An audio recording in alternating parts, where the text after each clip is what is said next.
সত্য, জাদুবিদ্যার চর্চা সত্য, এখনো হয়, আগেও ছিল, হয়তো ভবিষ্যতেও থাকবে, আল্লাহু আলাম।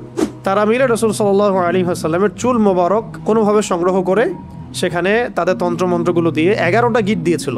তার মানে আমরা বুঝতে পারলাম যে রাসূল সাল্লাল্লাহু আলাইহি ওয়াসাল্লামকেও জাদু করা হয়েছে, তিনিও ইফেক্টেড হয়েছেন। রাসূল যদি ইফেক্টেড হতে পারেন তাহলে আমরা আবার কি, আমাদের কোনো অবস্থান আছে তার সামনে? আপনি মেডিকেল সায়েন্সের কাউকে এটা মনে হয় না বোঝাইতে পারবেন জাদু বলেও কিছু আছে। আপনি দেখবেন সব টেস্ট করেছেন, আপনি আপনার সুগার টেস্ট করেছেন, মানে ব্লাডের যত টেস্ট আছে করেছেন, আপনি ইসিজি করছেন, যা আছে ইটিটি করছেন, সব করছেন, কোনো রোগ ধরা পড়ে না, কিন্তু আপনি অসুস্থ। এমন বহু মানুষ সমাজে আছে, এখনও আছে, এবং আগের চাইতে এটার পরিমাণ কিন্তু অনেক বেশি, অনেক বেশি। কিন্তু এগুলো আপনি কিন্তু মেডিকেল সায়েন্স দিয়ে এগুলো সমাধান করতে পারবেন না। সর্বোচ্চ আপনাকে তারা 3টার জায়গায় 4টা প্রশ্ন করলে আপনাকে একটা অ্যান্টি ডিপ্রেশন ওষুধ দিয়ে দিবে, খান আর ঘুমান। আজকে আমাদের নির্ধারিত সূরা হচ্ছে 2টা, একটা হলো সূরাতুল ফালাক, একটা হলো সূরাতুন নাস। আচ্ছা, এই সূরা দুটার নাম হচ্ছে কে? মুআউযিযাতাইন। কি বললাম? মুআউযিযাতাইন। তাআউয শব্দের অর্থ হচ্ছে আশ্রয় প্রার্থনা করা। তাআউয শব্দের অর্থ আশ্রয় প্রার্থনা করা। আউযু বিল্লাহি মিনাশ শাইতানির রাজিম, এটা হলো একটা তাআউয। আরও তাআউয আছে, যেমন আউযু বিল্লাহিস সামিউল আলিম মিনাশ শাইতানির রাজিম। আরও আছে যেমন আউযু বিল্লাহিস সামিউল আলিম মিনাশ শাইতানির রাজিম মিন নাফখিহি ওয়া নাফসিহি ওয়া হামজিহি। এরকম অনেকগুলো তাআউয আছে। আমরা কিন্তু কমন যেটা সবাই পরিচিত কোনটা? আউযু বিল্লাহি মিনাশ শাইতানির রাজিম। এখন মুআউযিযাতাইন মানে আশ্রয় প্রার্থনার 2টা সূরা, আশ্রয় প্রার্থনার 2টা সূরা। একটু ভালো করে এই অংশটুকু বুঝতে হবে, এটাই মূল অংশ আর কি আমাদের আলোচনার। মুআউযিযাতাইন অর্থ হচ্ছে আশ্রয় প্রার্থনার 2টা সূরা। তো এই 2টা সূরা এমন সূরা যেটা তাওরাত, জাবুর, ইনজিল কোনো কিতাবে এরকম সূরা নাই। রাসূল সাল্লাল্লাহু আলাইহি ওয়াসাল্লাম বলেছেন যে এটা এমন সূরা আল্লাহ পাক আমাকে দিয়েছেন যেটা তাওরাতে, জাবুরে, ইনজিলে এরকম সূরার কোনো দৃষ্টান্তই নাই। মানে এটা শুধু কোরআনেই আছে, সুবহানাল্লাহ, অন্য কোনো কিতাবে এটা নাই। কোরআন এমন একটা কিতাব যেখানে আপনি পুরো আদম আলাইহিস সালাম থেকে শুরু করে একদম কিয়ামত পর্যন্ত হিস্ট্রি পাচ্ছেন। নূহ আলাইহিস সালামের কওম, অনেকে কিয়ামতের মাঠে অস্বীকার করবে যে নূহ আলাইহিস সালাম দাওয়াত দেয়নি আমাদেরকে, আর কিয়ামতের মাঠে এটা হবে। তো নূহ আলাইহিস সালামের পক্ষে সাক্ষী দিবে কারা জানেন? উম্মতে মুহাম্মদ, সুবহানাল্লাহ, যে না, নূহ আলাইহিস সালাম 950 বছর দাওয়াত দিছে। তোমরা কীভাবে জানলা? আমাদের কোরআনে ছিল। বুঝতে পারছেন? কোরআনের মধ্যে সব কিছু আছে একদম শুরু থেকে শেষ পর্যন্ত। তো এই 2টা সূরার মতো কোনো সূরা তাওরাতেও ছিল না, জাবুরেও ছিল না, ইনজিলও ছিল না। ঘটনা হচ্ছে রাসূলুল্লাহ সাল্লাল্লাহু আলাইহি ওয়াসাল্লামকে একবার একজন ইহুদি, বাইরে সে রূপ ধরে থাকতো যে সে মুসলিম, মুনাফিক, আসলে সে ছিল ইহুদি। হ্যাঁ, লাবিদ, তার নাম হচ্ছে লাবিদ বিন আসাম। লাবিদ বিন, নামগুলো মনে রাখবেন, লাবিদ বিন আসাম। এই ব্যক্তি মদিনায়, এই ব্যক্তি হচ্ছে মদিনার অধিবাসী। তো সে রাসূলুল্লাহ সাল্লাল্লাহু আলাইহি ওয়াসাল্লামের প্রতি শত্রুতাবশত, ইসলামের প্রতি শত্রুতাবশত কারো দ্বারা রাসূলের চুল কালেক্ট করেছিলেন, কয়েকটা চিরুনি থেকে চুল কালেক্ট করেছিলেন, করে সেই চুলগুলোর সাথে আরও ওদের যে তন্ত্র মন্ত্র এগুলো আছে, এগুলো জাদু মন্ত্রগুলো করে রাসূলুল্লাহ সাল্লাল্লাহু আলাইহি ওয়াসাল্লামকে জাদুগ্রস্ত করেছিলেন। তাহলে সাবিত হলো যে জাদু সত্য, সাবিত হলো কি জাদু সত্য, জাদুবিদ্যার চর্চা সত্য, এখনো হয়, আগেও ছিল, হয়তো ভবিষ্যতেও থাকবে, আল্লাহু আলাম। শুরু হয়েছিল কোত্থেকে? সুলাইমান আলাইহিস সালামের যুগ থেকে। কার যুগ থেকে? মনে আছে সূরা বাকারা আয়াত আছে না? ওয়াত্তাবিউ মা তাতলু শায়াতিন আলা মুলকি সুলাইমান ওয়া মা কাফারা সুলাইমান ওয়ালাকিন্না শায়াতিন কাফারু ইউআল্লিমুনা আন-নাস আস-সিহর। সুলাইমান আলাইহিস সালামের সময় ওই যে মানুষকে ফিতনায় ফেলা হয়েছে, পরীক্ষায় ফেলা হয়েছে হারুত আর মারুত ফেরেশতাদের মধ্য দিয়ে, ওই সময় থেকে জাদুবিদ্যার চর্চা শুরু হয়েছে মানুষের মধ্যে। এবং এই জাদুর উদ্দেশ্য ছিল তারা স্বামী এবং স্ত্রীর মাঝখানে বিচ্ছেদ সৃষ্টি করতে চাইতো, স্বামী স্ত্রীর মাঝখানে বিচ্ছেদ সৃষ্টি করতে চাইতো আর কি। এটা ছিল প্রথম জাদু। এবং এগুলোর আরও অনেকগুলো ভেরিয়েন্ট আছে আর কি, অনেক রকম ব্ল্যাক ম্যাজিক আছে। তো এটা নিয়ে আমি একটু পরে কথা বলছি, আগে সামিরিটা বলি, শানানজটা বলে নিই। এই লাবিদ বিন আসাম, সেও ছিল ওই জাদুবিদ্যা চর্চাকারীদের একজন, তার সাথে আরও অনুসারীও ছিল। তারা মিলে রাসূল সাল্লাল্লাহু আলাইহি ওয়াসাল্লামের চুল মোবারক কোনোভাবে সংগ্রহ করে সেখানে তাদের তন্ত্রমন্ত্রগুলো দিয়ে 11টা গিট দিয়েছিল। কয়টা? 11টা গিট দিয়েছিল। এবং সেই 11টা গিট দিয়ে তার একটা কুয়ার নিচে, মদিনার একটা কুয়ার নিচে এই একটা খেজুর গাছের ডাল আর অনেক কিছু পেঁচিয়ে, হাড়টার অনেক কিছু পেঁচিয়ে একদম কুয়ার পানির নিচে রেখে তার উপর পাথর চাপা দিয়ে রেখেছে। এতে করে রাসূল সাল্লাল্লাহু আলাইহি ওয়াসাল্লাম কিছুটা অসুস্থ হয়ে গিয়েছিলেন। এবং অসুস্থতাটা এমন ছিল যে তিনি কিছু কিছু বিষয়ে মানে ভুলে যাচ্ছিলেন। যেমন কোনো স্ত্রীর কাছে গিয়েছেন কিন্তু মনে হচ্ছেন যে স্ত্রীর কাছে আমি যাই নাই, আবার কোনো স্ত্রীর কাছে যান নাই কিন্তু মনে হচ্ছে তার কাছে আমি গিয়েছি। এরকম একটু সমস্যা হচ্ছিল আর কি। এবং কিতাবে আসছে যে এই সমস্যাটা 40 দিনের মতো ছিল, আর কোনো কিতাবে আসছে 6 মাসের মতো ছিল। 40 দিন বা 6 মাসের মতো এরকম অসুস্থতাটা ছিল। তো এগুলো থেকে প্রমাণ হচ্ছে যে জাদুবিদ্যা সত্য, এগুলো চর্চা সত্য, এবং এগুলোর প্রভাব মানুষের উপর বিস্তার করতে পারে, ঘটতে পারে। এমনকি আমাদের নবী সাল্লাল্লাহু আলাইহি ওয়াসাল্লামকেও জাদুগ্রস্ত করা হয়েছে। তো এরপরে একদিন রাতে নবী সাল্লাল্লাহু আলাইহি ওয়াসাল্লাম শুয়ে আছেন এবং আল্লাহ রাব্বুল আলামিন তাকে স্বপ্ন দেখাচ্ছেন। এটা হচ্ছে ওহী, নবীদের স্বপ্ন কি? ওহী। স্বপ্নে তিনি দেখছেন যে তিনি শুয়ে আছেন এবং দুইজন ফেরেশতা, তার মাথার কাছে একজন, পায়ের কাছে একজন, এসে দুইজন ফেরেশতা একে অপরের সাথে কথোপকথন করছেন। একজন বলছেন যে রাসূলুল্লাহর কি হয়েছে, আরেকজন অ্যান্সার দিচ্ছেন সাল্লাল্লাহু আলাইহি ওয়াসাল্লাম যে তাকে জাদু করা হয়েছে। আরেকজন বলছেন কে জাদু করেছে, আরেকজন অ্যান্সার করছেন লাবিদ বিন আসা, কি দিয়ে জাদু করেছে। উত্তর দিচ্ছেন যে চুল দিয়ে। কোথায় আছে জাদুর উপকরণ? আরেকজন অ্যান্সার দিচ্ছেন অমুক কুয়ার নিচে। কুয়ার নামটা আমি আজকে ঘাটতে ঘাটতে পেয়েছিলাম, কুয়ার নামটা বলে দিই। কুয়ার নামটা হচ্ছে জারওয়ান নামক কুয়া। কি নাম? জারওয়ান। এটা মদিনায় আছে, এটা একটা গোত্রের মধ্যে আছে। গোত্রটার নামটাও জানা দরকার। এগুলো আমি একটু ঘাটাঘাটি করছিলাম যে গোত্রের নামটা কি, কোন গোত্র এই কাজটা করেছিল। বনু জুরাইক গোত্র। এখানে ইহুদিদের অনেকগুলো গোত্র ছিল, বনু কোরাইজা, বনু কাইনুকা, বনু নাজির, এরকম অনেকগুলো গোত্র ছিল না? বনু জুরাইক একটা গোত্র ছিল, বনু জুরাইক। এই বনু জুরাইক গোত্রের এই লাবিদ বিন আসাম, সে এই জাদু করেছিল। জাদুর উপকরণ রেখেছিল ওই জারওয়ান নামক কূপের নিচে। এখন নবী সাল্লাল্লাহু আলাইহি ওয়াসাল্লাম সকালবেলা উঠে আলী রাদিয়াল্লাহু আনহুকে বললেন। খেয়াল করে দেখবেন যে মানে বড় বড় মিশনগুলোতে আলী রাদিয়াল্লাহু আনহুকে পাঠানো হয় আর কি। খেয়াল করছেন? খায়বারে ইহুদিদের এগেনস্টে যাও, তরবাল পতাকা তোমার হাতে। তারপরে এখানেও আলী রাদিয়াল্লাহু আনহু বদরে, সম্মুখ সমরে বদরে তিনজন আলী তুমি যাও, মনে আছে? হিজরতের সময় আলী তুমি থাকো আমার বিছানায় শও। আবার ওই একবার যে খবর পাচার হয়ে গেল হুদাইবিয়া সন্ধির পরে, মক্কা বিজয়ের আগে আক্রমণের সময়, আর ওই যে একটা মহিলা তার কাপড়ের ভিতরে তথ্য নিয়ে চলে গেল, মনে আছে? হাতেব বিন আবি বালতা রাদিয়াল্লাহু আনহু চিঠি দিয়ে দিয়েছিলেন যে মক্কা আক্রমণ হতে পারে। তো এই মহিলাকে ধরার জন্য পাঠানো হয়েছিল আলী রাদিয়াল্লাহু আনহুকে। আবার খন্দকের যুদ্ধের সময় আমর বিন কি জানি নামটা, আমর তার সামনে আছে। আমর বড় একজন কাফের, তার সাথে 20 জন লড়াই করতে পারতো না এমন একজন ব্যক্তি ছিল। সে হুঙ্কার ছাড়ছিল খন্দকের যুদ্ধের সময়, কে আছো আমার সাথে ব্যাটেল করবা, তখন আলী রাদিয়াল্লাহু আনহু। তো মাশাআল্লাহ, আমরা যেন তার মতো জিন্দেগি পাই, আমিন। তার মতো ইমান, আমল, আখলাক আল্লাহ পাক আমাদেরকে দান করেন, তার ছিটা ফোটা দান করেন, আমিন। এখন আলী রাদিয়াল্লাহু আনহুকে পাঠানো হচ্ছে, যাও ওই কুয়ার মধ্যে নিচে এই উপকরণ আছে, নিয়ে আসো।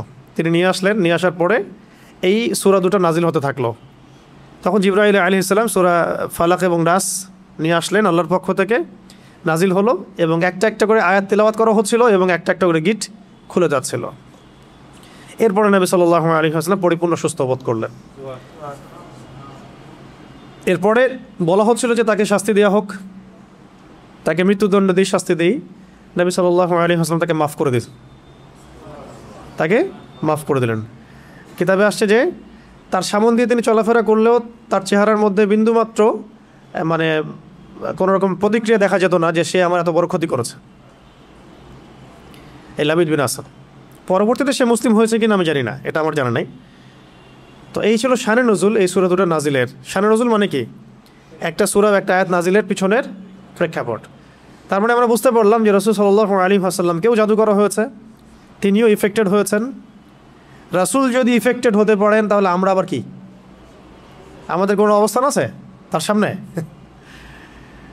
এবং প্রমাণ হলো যে এটা সত্য এবং এটা চর্চা সত্য, কোরআনে বহু আয়াত আছে, হাদিসে বহু দলিল আছে।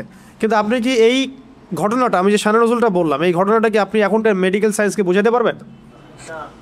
তারা কি এই ঘটনাটা বিশ্বাস করবে?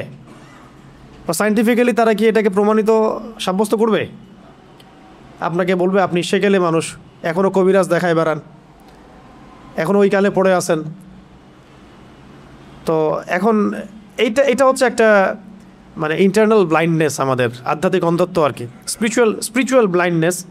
যে এই যুগের মানুষেরা, আমরা যারা এই যুগে বসবাস করি, আমরা আমাদের বাহ্যিক দৃষ্টির বাইরে কিছু বিশ্বাস করতে চাই না, তাই না? বাহ্যিক দৃষ্টির বাইরে আমরা কিছু বিশ্বাস করতে চাই না। আপনি মেডিকেল সায়েন্সের কাউকে এটা মনে হয় না বোঝাইতে পারবেন জাদু বলেও কিছু আছে। আপনি দেখবেন সব টেস্ট করেছেন, আপনি আপনার সুগার টেস্ট করেছেন, মানে ব্লাডের যত টেস্ট আছে করেছেন, আপনি ইসিজি করছেন, যা আছে ইটিটি করছেন, সব করছেন, কোনো রোগ ধরা পড়ে না, কিন্তু আপনি অসুস্থ। এমন বহু মানুষ সমাজে আছে, এখনও আছে, মেয়েদের মধ্যে অনেকে আছে, ছেলেদের মধ্যে অনেকে আছে, ঠিক আছে? পরে আমি কিছু বলছি যে কি এটার প্রতিকার হতে পারে এবং কি কাজ করলে এগুলোতে ইফেক্টেড হয় মানুষ আর কি, এবং কোন কাজগুলো করলে আমরা বেঁচে থাকতে পারবো ইনশাআল্লাহ। তো আগে এটা বলে নেই যে এইগুলো কিন্তু আমাদের সমাজে ছড়িয়ে যাচ্ছে দিন দিন, এবং আগের চাইতে এটার পরিমাণ কিন্তু অনেক বেশি। কিন্তু এগুলো আপনি কিন্তু মেডিকেল সায়েন্স দিয়ে এগুলো সমাধান করতে পারবেন না। সর্বোচ্চ আপনাকে তারা 3টার জায়গায় 4টা প্রশ্ন করলে আপনাকে একটা অ্যান্টি ডিপ্রেশন ওষুধ দিয়ে দিবে, খান আর ঘুমান। আপনি বেশি কথা বলতেছেন মানে আপনার সাইকোলজিক্যাল কোনো সমস্যা আছে, আপনি রিল্যাক্স করেন, রেস্ট করেন, ঘুমান। এগুলো যে সবাই মোটামুটি ফেস করে, আর যারা একটু ভালো অবস্থানে যায় তাদেরকে এগুলো বেশি ফেস করতে হয়। এটা গেলো শুধু সেহেরের কথা। এর সাথে আছে আইন, মানে মানুষের চোখ লাগা, এবং হাসাদ এবং হিংসা। 3টা শব্দ বললাম, সেহের, আইন, হাসাদ। সেহের, আইন, হাসাদ। সেহের তো সেহের বুঝলেন, জাদু। আইন মানে মানুষের বদনজর। হ্যাঁ, এই যে অপলক দৃষ্টিতে তাকায় থাকেন, এটাতেও ক্ষতি আছে, এটাতেও ক্ষতি থাকতে পারে। ফেসবুকে, অনলাইনে, ছবিতে, ভিডিওতে মানুষের তো ভাইরাল হওয়ার ধান্দা বেশি আর কি। এর মধ্যে যে কত ক্ষতি আছে এটা তো আমরা বুঝতে পারি না। আর এই ক্ষতিগুলো মোকাবেলা করার জন্য যে ইমান, আমল আর যে লাইফস্টাইল, যে তাস্কিয়া এগুলো দরকার হয়, সেগুলো আমরা আবার হাসিল করতে চাই না, কিন্তু আমরা চাই যে আমরা ভাইরাল হয়ে যাই। হ্যাঁ, মানুষ শো অফ করতে চায়, দেখাতে চায়, বডি দেখায়, জিম করে আসলাম, এইটা দেখায়, ওইটা দেখায়, নিজের ফ্যামিলিকে দেখায় আমি খুব সুখে আছি, আমি খুব ভালো আছি। এই যে শো অফ করতে করতে দেখা যায় ওইগুলো আস্তে আস্তে চলে গেছে জীবন থেকে। এগুলো কিন্তু কোনো সাইন্টিফিক কারণে হয় না, সেহের, আইন, হাসাদের কারণে হয়। সেহের, আইন, হাসাদের কারণে হয়। তো আগে আমরা সূরাটাকে শিখি, তারপরে আমি এই বিষয়গুলোর সলিউশনগুলোও বলবো ইনশাআল্লাহ শেষে। এখন এবার নবী সাল্লাল্লাহু আলাইহি ওয়াসাল্লাম তাকেও ক্ষমা করে দিলেন, এবং তখন সাহাবীদেরকে তিনি বললেন যে আজকে রাতে আমার উপরে এমন 2টা সূরা নাজিল হয়েছে, এই সূরা 2টা তাওরাত, জাবুর, ইনজিল কোথাও নাই, এরকম সূরা মিসাল নাই। তারপরে আরেকজন সাহাবী বলেছেন ঝড় হচ্ছিল একদিন, ঝড়ের মধ্যে আমরা নবী সাল্লাল্লাহু আলাইহি ওয়াসাল্লামকে হারাই ফেললাম, তিনি কোথায়? তো তারা একটু শঙ্কিত বোধ করলেন, আমাদের নবীজি কোথায় চলে গেলেন। একটু পরে তিনি এসে বললেন যে আমার কাছে এমন 2টা সূরা আল্লাহ রাব্বুল আলামিন নাজিল করেছেন যে এই সূরা 2টা যদি কেউ পাঠ করে, মানে সকাল সন্ধ্যায় নিয়মিত পাঠ করে, ইনশাআল্লাহ তাকে আল্লাহ পাক সব ধরনের ক্ষতি থেকে হেফাজত করবেন, কামা ক্বালা আলাইহিস সালাম। এরকম কাছাকাছি একটা অর্থ আছে। আর নবী সাল্লাল্লাহু আলাইহি ওয়াসাল্লাম নিজের আমল ছিল এরকম যে তিনি এই সূরা 2টার সাথে সূরা ইখলাসকে অ্যাড করে, এই সূরা 2টার সাথে সূরা ইখলাসকে অ্যাড করে, সূরা ইখলাস নিয়ে আমরা আলাদা দার্স করবো ইনশাআল্লাহ। ওইটা আলাদা প্রসঙ্গ, তো এটা আলাদা প্রসঙ্গ, এই জন্য আমি আজকে নিয়ে আসিনি সূরা ইখলাসকে। তো সূরা ফালাক, নাস এবং ইখলাস এই 3টাকে একসাথে তিনি রাতের বেলা পড়তেন ঘুমানোর সময়। প্রথমে পড়তেন সূরা ইখলাস একবার, আবার বিসমিল্লাহ সহ সূরা ফালাক একবার, আবার বিসমিল্লাহ সহ সূরা নাস একবার। হাত দুটো একত্রিত করে ফু দিয়ে মাথা থেকে নিয়ে পুরো সারা গা তিনি মাসাহ করতেন। এই কাজটা তিনি 3বার করতেন। এই কাজটা কয়বার করতেন? 3বার করতেন। এছাড়াও তিনি পড়তেন সূরা আয়াতুল কুরসি পড়তেন, ওই তাসবিহে ফাতিমি তাসবিহ আমরা যেটা বলি, 33 বার সুবহানাল্লাহ, 33 বার আলহামদুলিল্লাহ, 34 বার আল্লাহু আকবার। সূরা মুলক পড়ার কথা এসেছে, এবং সূরা বাকারার শেষের আয়াতগুলো, সূরা আল ইমরানের শেষের আয়াতগুলো, এগুলো রাতের বেলার আমল। তো এগুলো নবী সাল্লাল্লাহু আলাইহি ওয়াসাল্লামের নিয়মিত আমল ছিল। এছাড়াও প্রত্যেক দিন সকালে মানে বাদ ফজর এবং সন্ধ্যায় বাদ মাগরিব, অনেকে বাদ আসরও বলেন, দুটোই ঠিক আছে, বাদ ফজর বা বাদ আসর বা বাদ মাগরিব আপনার সুবিধা অনুযায়ী তিনবার করে সূরা ফালাক, সূরা নাস, সূরা ইখলাস, আগে সূরা ইখলাস তারপর সূরা ফালাক তারপরে নাস, এভাবে 3বার করে পড়লে ইনশাআল্লাহ তাআলা ইনশাআল্লাহু আযজা ওয়া জাল ওই ব্যক্তিকে এই ধরনের কোনো সেহের, কোনো আইন, কোনো হাসাদ, কোনো ক্ষতি করতে পারবেন ইনশাআল্লাহ। একটা প্রশ্ন আসতে পারেন আপনাদের মধ্যে যে আল্লাহ নবী সাল্লাল্লাহু আলাইহি ওয়াসাল্লামকে কেন জাদু করা হলো, এটা অন্য সাহাবীর ক্ষেত্রে না কেন, স্বয়ং নবীকে কেন? কারণ ইহুদিরা নবীদেরকে হত্যা করা জাতি, ইহুদিরা নবীদেরকে হত্যা করার জাতি। এর আগে নবী সাল্লাল্লাহু আলাইহি ওয়াসাল্লামকে হত্যার অন্য চেষ্টা করা হয়েছে, তাকে তো মোটামুটি 15-16 বার হত্যার চেষ্টা করা হয়েছে। তার মধ্যে একবার বনু এই নাজির তাকে উপর থেকে পাথর ফেলে হত্যা করার চেষ্টা করেছিল। তারপরে খায়বারের সময় তাকে ওই বকরির রানের সাথে বিষ মিশিয়ে হত্যা করার চেষ্টা করা হয়েছে, বকরির রানের সামনের অংশের সাথে বিষ মিশিয়ে খেতে দেওয়া হয়েছিল। কোনো অবস্থায় যখন কোনো কাজ হচ্ছিল না তখনই তারা এই অস্ত্র বেছে নেয়, দূর থেকে জাদু করা, হ্যাঁ, তন্ত্রমন্ত্র দিয়ে জাদু করা, যাতে সাপও মরে লাঠিও না ভাঙে। অনেকটা এমন বিষয় যে আপনার শত্রুকে আপনি চিনতেও পারবেন না, কিন্তু আপনি ক্ষতিগ্রস্ত হচ্ছেন। দেখবেন সম্পত্তি নিয়ে ক্যাচাল, তারপরে খুব পারিবারিক ক্যাচাল, কিন্তু সামনাসামনি আপনার সাথে লড়ার মতো তার সেই কলিজা নাই, কিন্তু পিছন থেকে কিন্তু আপনাকে জাদু করলে বা সেহের আইন হাসাতে গেলে তখন আপনি ক্ষতিগ্রস্ত হচ্ছেন, আপনি চিনতেও পারছেন না কে আপনার ক্ষতি করছে। এটা তো অদৃশ্যের জগৎ, আপনি দেখতে পাচ্ছেন না। ঠিক আছে, এখানে প্রাসঙ্গিক একটা কথা বলে দিই, যারা এই কাজগুলো করে তারা একটা পরম্পরা মেনটেন করে এই কাজগুলো করে। কারণ ইবলিসের হায়াত অনেক লম্বা, সে পৃথিবীর ইতিহাস জানে কখন কোথায় কি হয়েছে। সে ভবিষ্যৎ হয়তো জানে না, অতীত সে জানে যে কখন কোথায় কি হয়েছে। ইবলিসের বহু অনুসারী আছে এবং এগুলো সবাই জিন, এগুলো সবাই কি জিন। আমাদের একজন স্কলারকে দেখলাম সেদিন, শোনেন এটা আবার অন্যভাবে নিয়েন না কথাটা, আমাদের একজন স্কলারকে আমরা দেখলাম যে উনি কোনো একটা বয়ানে বলছেন, আমি নাম মেনশন করছি না, যে আমি যে বয়ান করছি আমার বয়ানের মধ্যে অনেক জিন শ্রোতাও আছে, উনি বললেন এক জায়গায়। তো দেখলাম অনলাইনে খুব ট্রল করলো তাকে নিয়ে কয়েকজন, এই দেখো কি বলতেছে, উদ্ভট কথা। কিন্তু তিনি যা বলেছেন এটা সত্য হতেই পারে, দার্সে জিন বসতেও পারে, মসজিদে নামাজে জিনরা নামাজ পড়তেই পারে। রাসূলুল্লাহ সাল্লাল্লাহু আলাইহি ওয়াসাল্লাম তায়েফ থেকে যখন তাকে তাড়িয়ে দেওয়া হয়েছে, নির্মমভাবে নির্যাতন করা হয়েছে, কারনুল মঞ্জিল নামক জায়গায় তিনি নামাজ পড়ছিলেন, জিনরা তার তেলাওয়াত শুনে ইসলাম কবুল করেছে। তো এখন ভালো জিন আছে না, ভালো জিনও আছে, অনেক জিন আছে আপনাকে মহব্বত করতে পারে কি ভাই, অনেক জিন আছে আপনাকে মহব্বতও করতে পারে। মহব্বত মানে ওই অর্থে না, ভালো অর্থেই। তারা তাদের মধ্যে, তারা তো উম্মতে মুহাম্মাদের অংশ, এবং এই কোরআন, এই শরিয়া তাদের জন্যও নাকি, এই কোরআন তাদের জন্য না। তো তাদের মধ্যে যেমন ভালো জিনও আছে, ঠিক তেমনি খারাপ জিনও আছে, খারাপদের সংখ্যাই বেশি। এবং এই খারাপ জিনগুলো ওই সিলসিলা মেনটেন করে জাদুবিদ্যা, যত তন্ত্র মন্ত্র এবং যা উপকরণ এগুলো প্রোভাইড করে এমন কিছু মানুষের কাছে, যে মানুষগুলো জাদুবিদ্যার চর্চা করে। তাই মনে রাখবেন, জাদু কখনো জিনের সাহায্য ছাড়া করা সম্ভব না, জাদু কখনো জিনের সাহায্য ছাড়া করা সম্ভব না। তন্ত্রমন্ত্র দিয়ে তারা জিনকে তাবে করে, বশ করে, এবং সেই জিনের ইবাদত করা তারা শুরু করে, জিনের জন্য নজর করে, জিনের জন্য মানত করে, জিনের জন্য পশু কুরবানি করে, জিনকে সেজদা করে, মানে জিনকে পাওয়ার চেষ্টা করে তারা।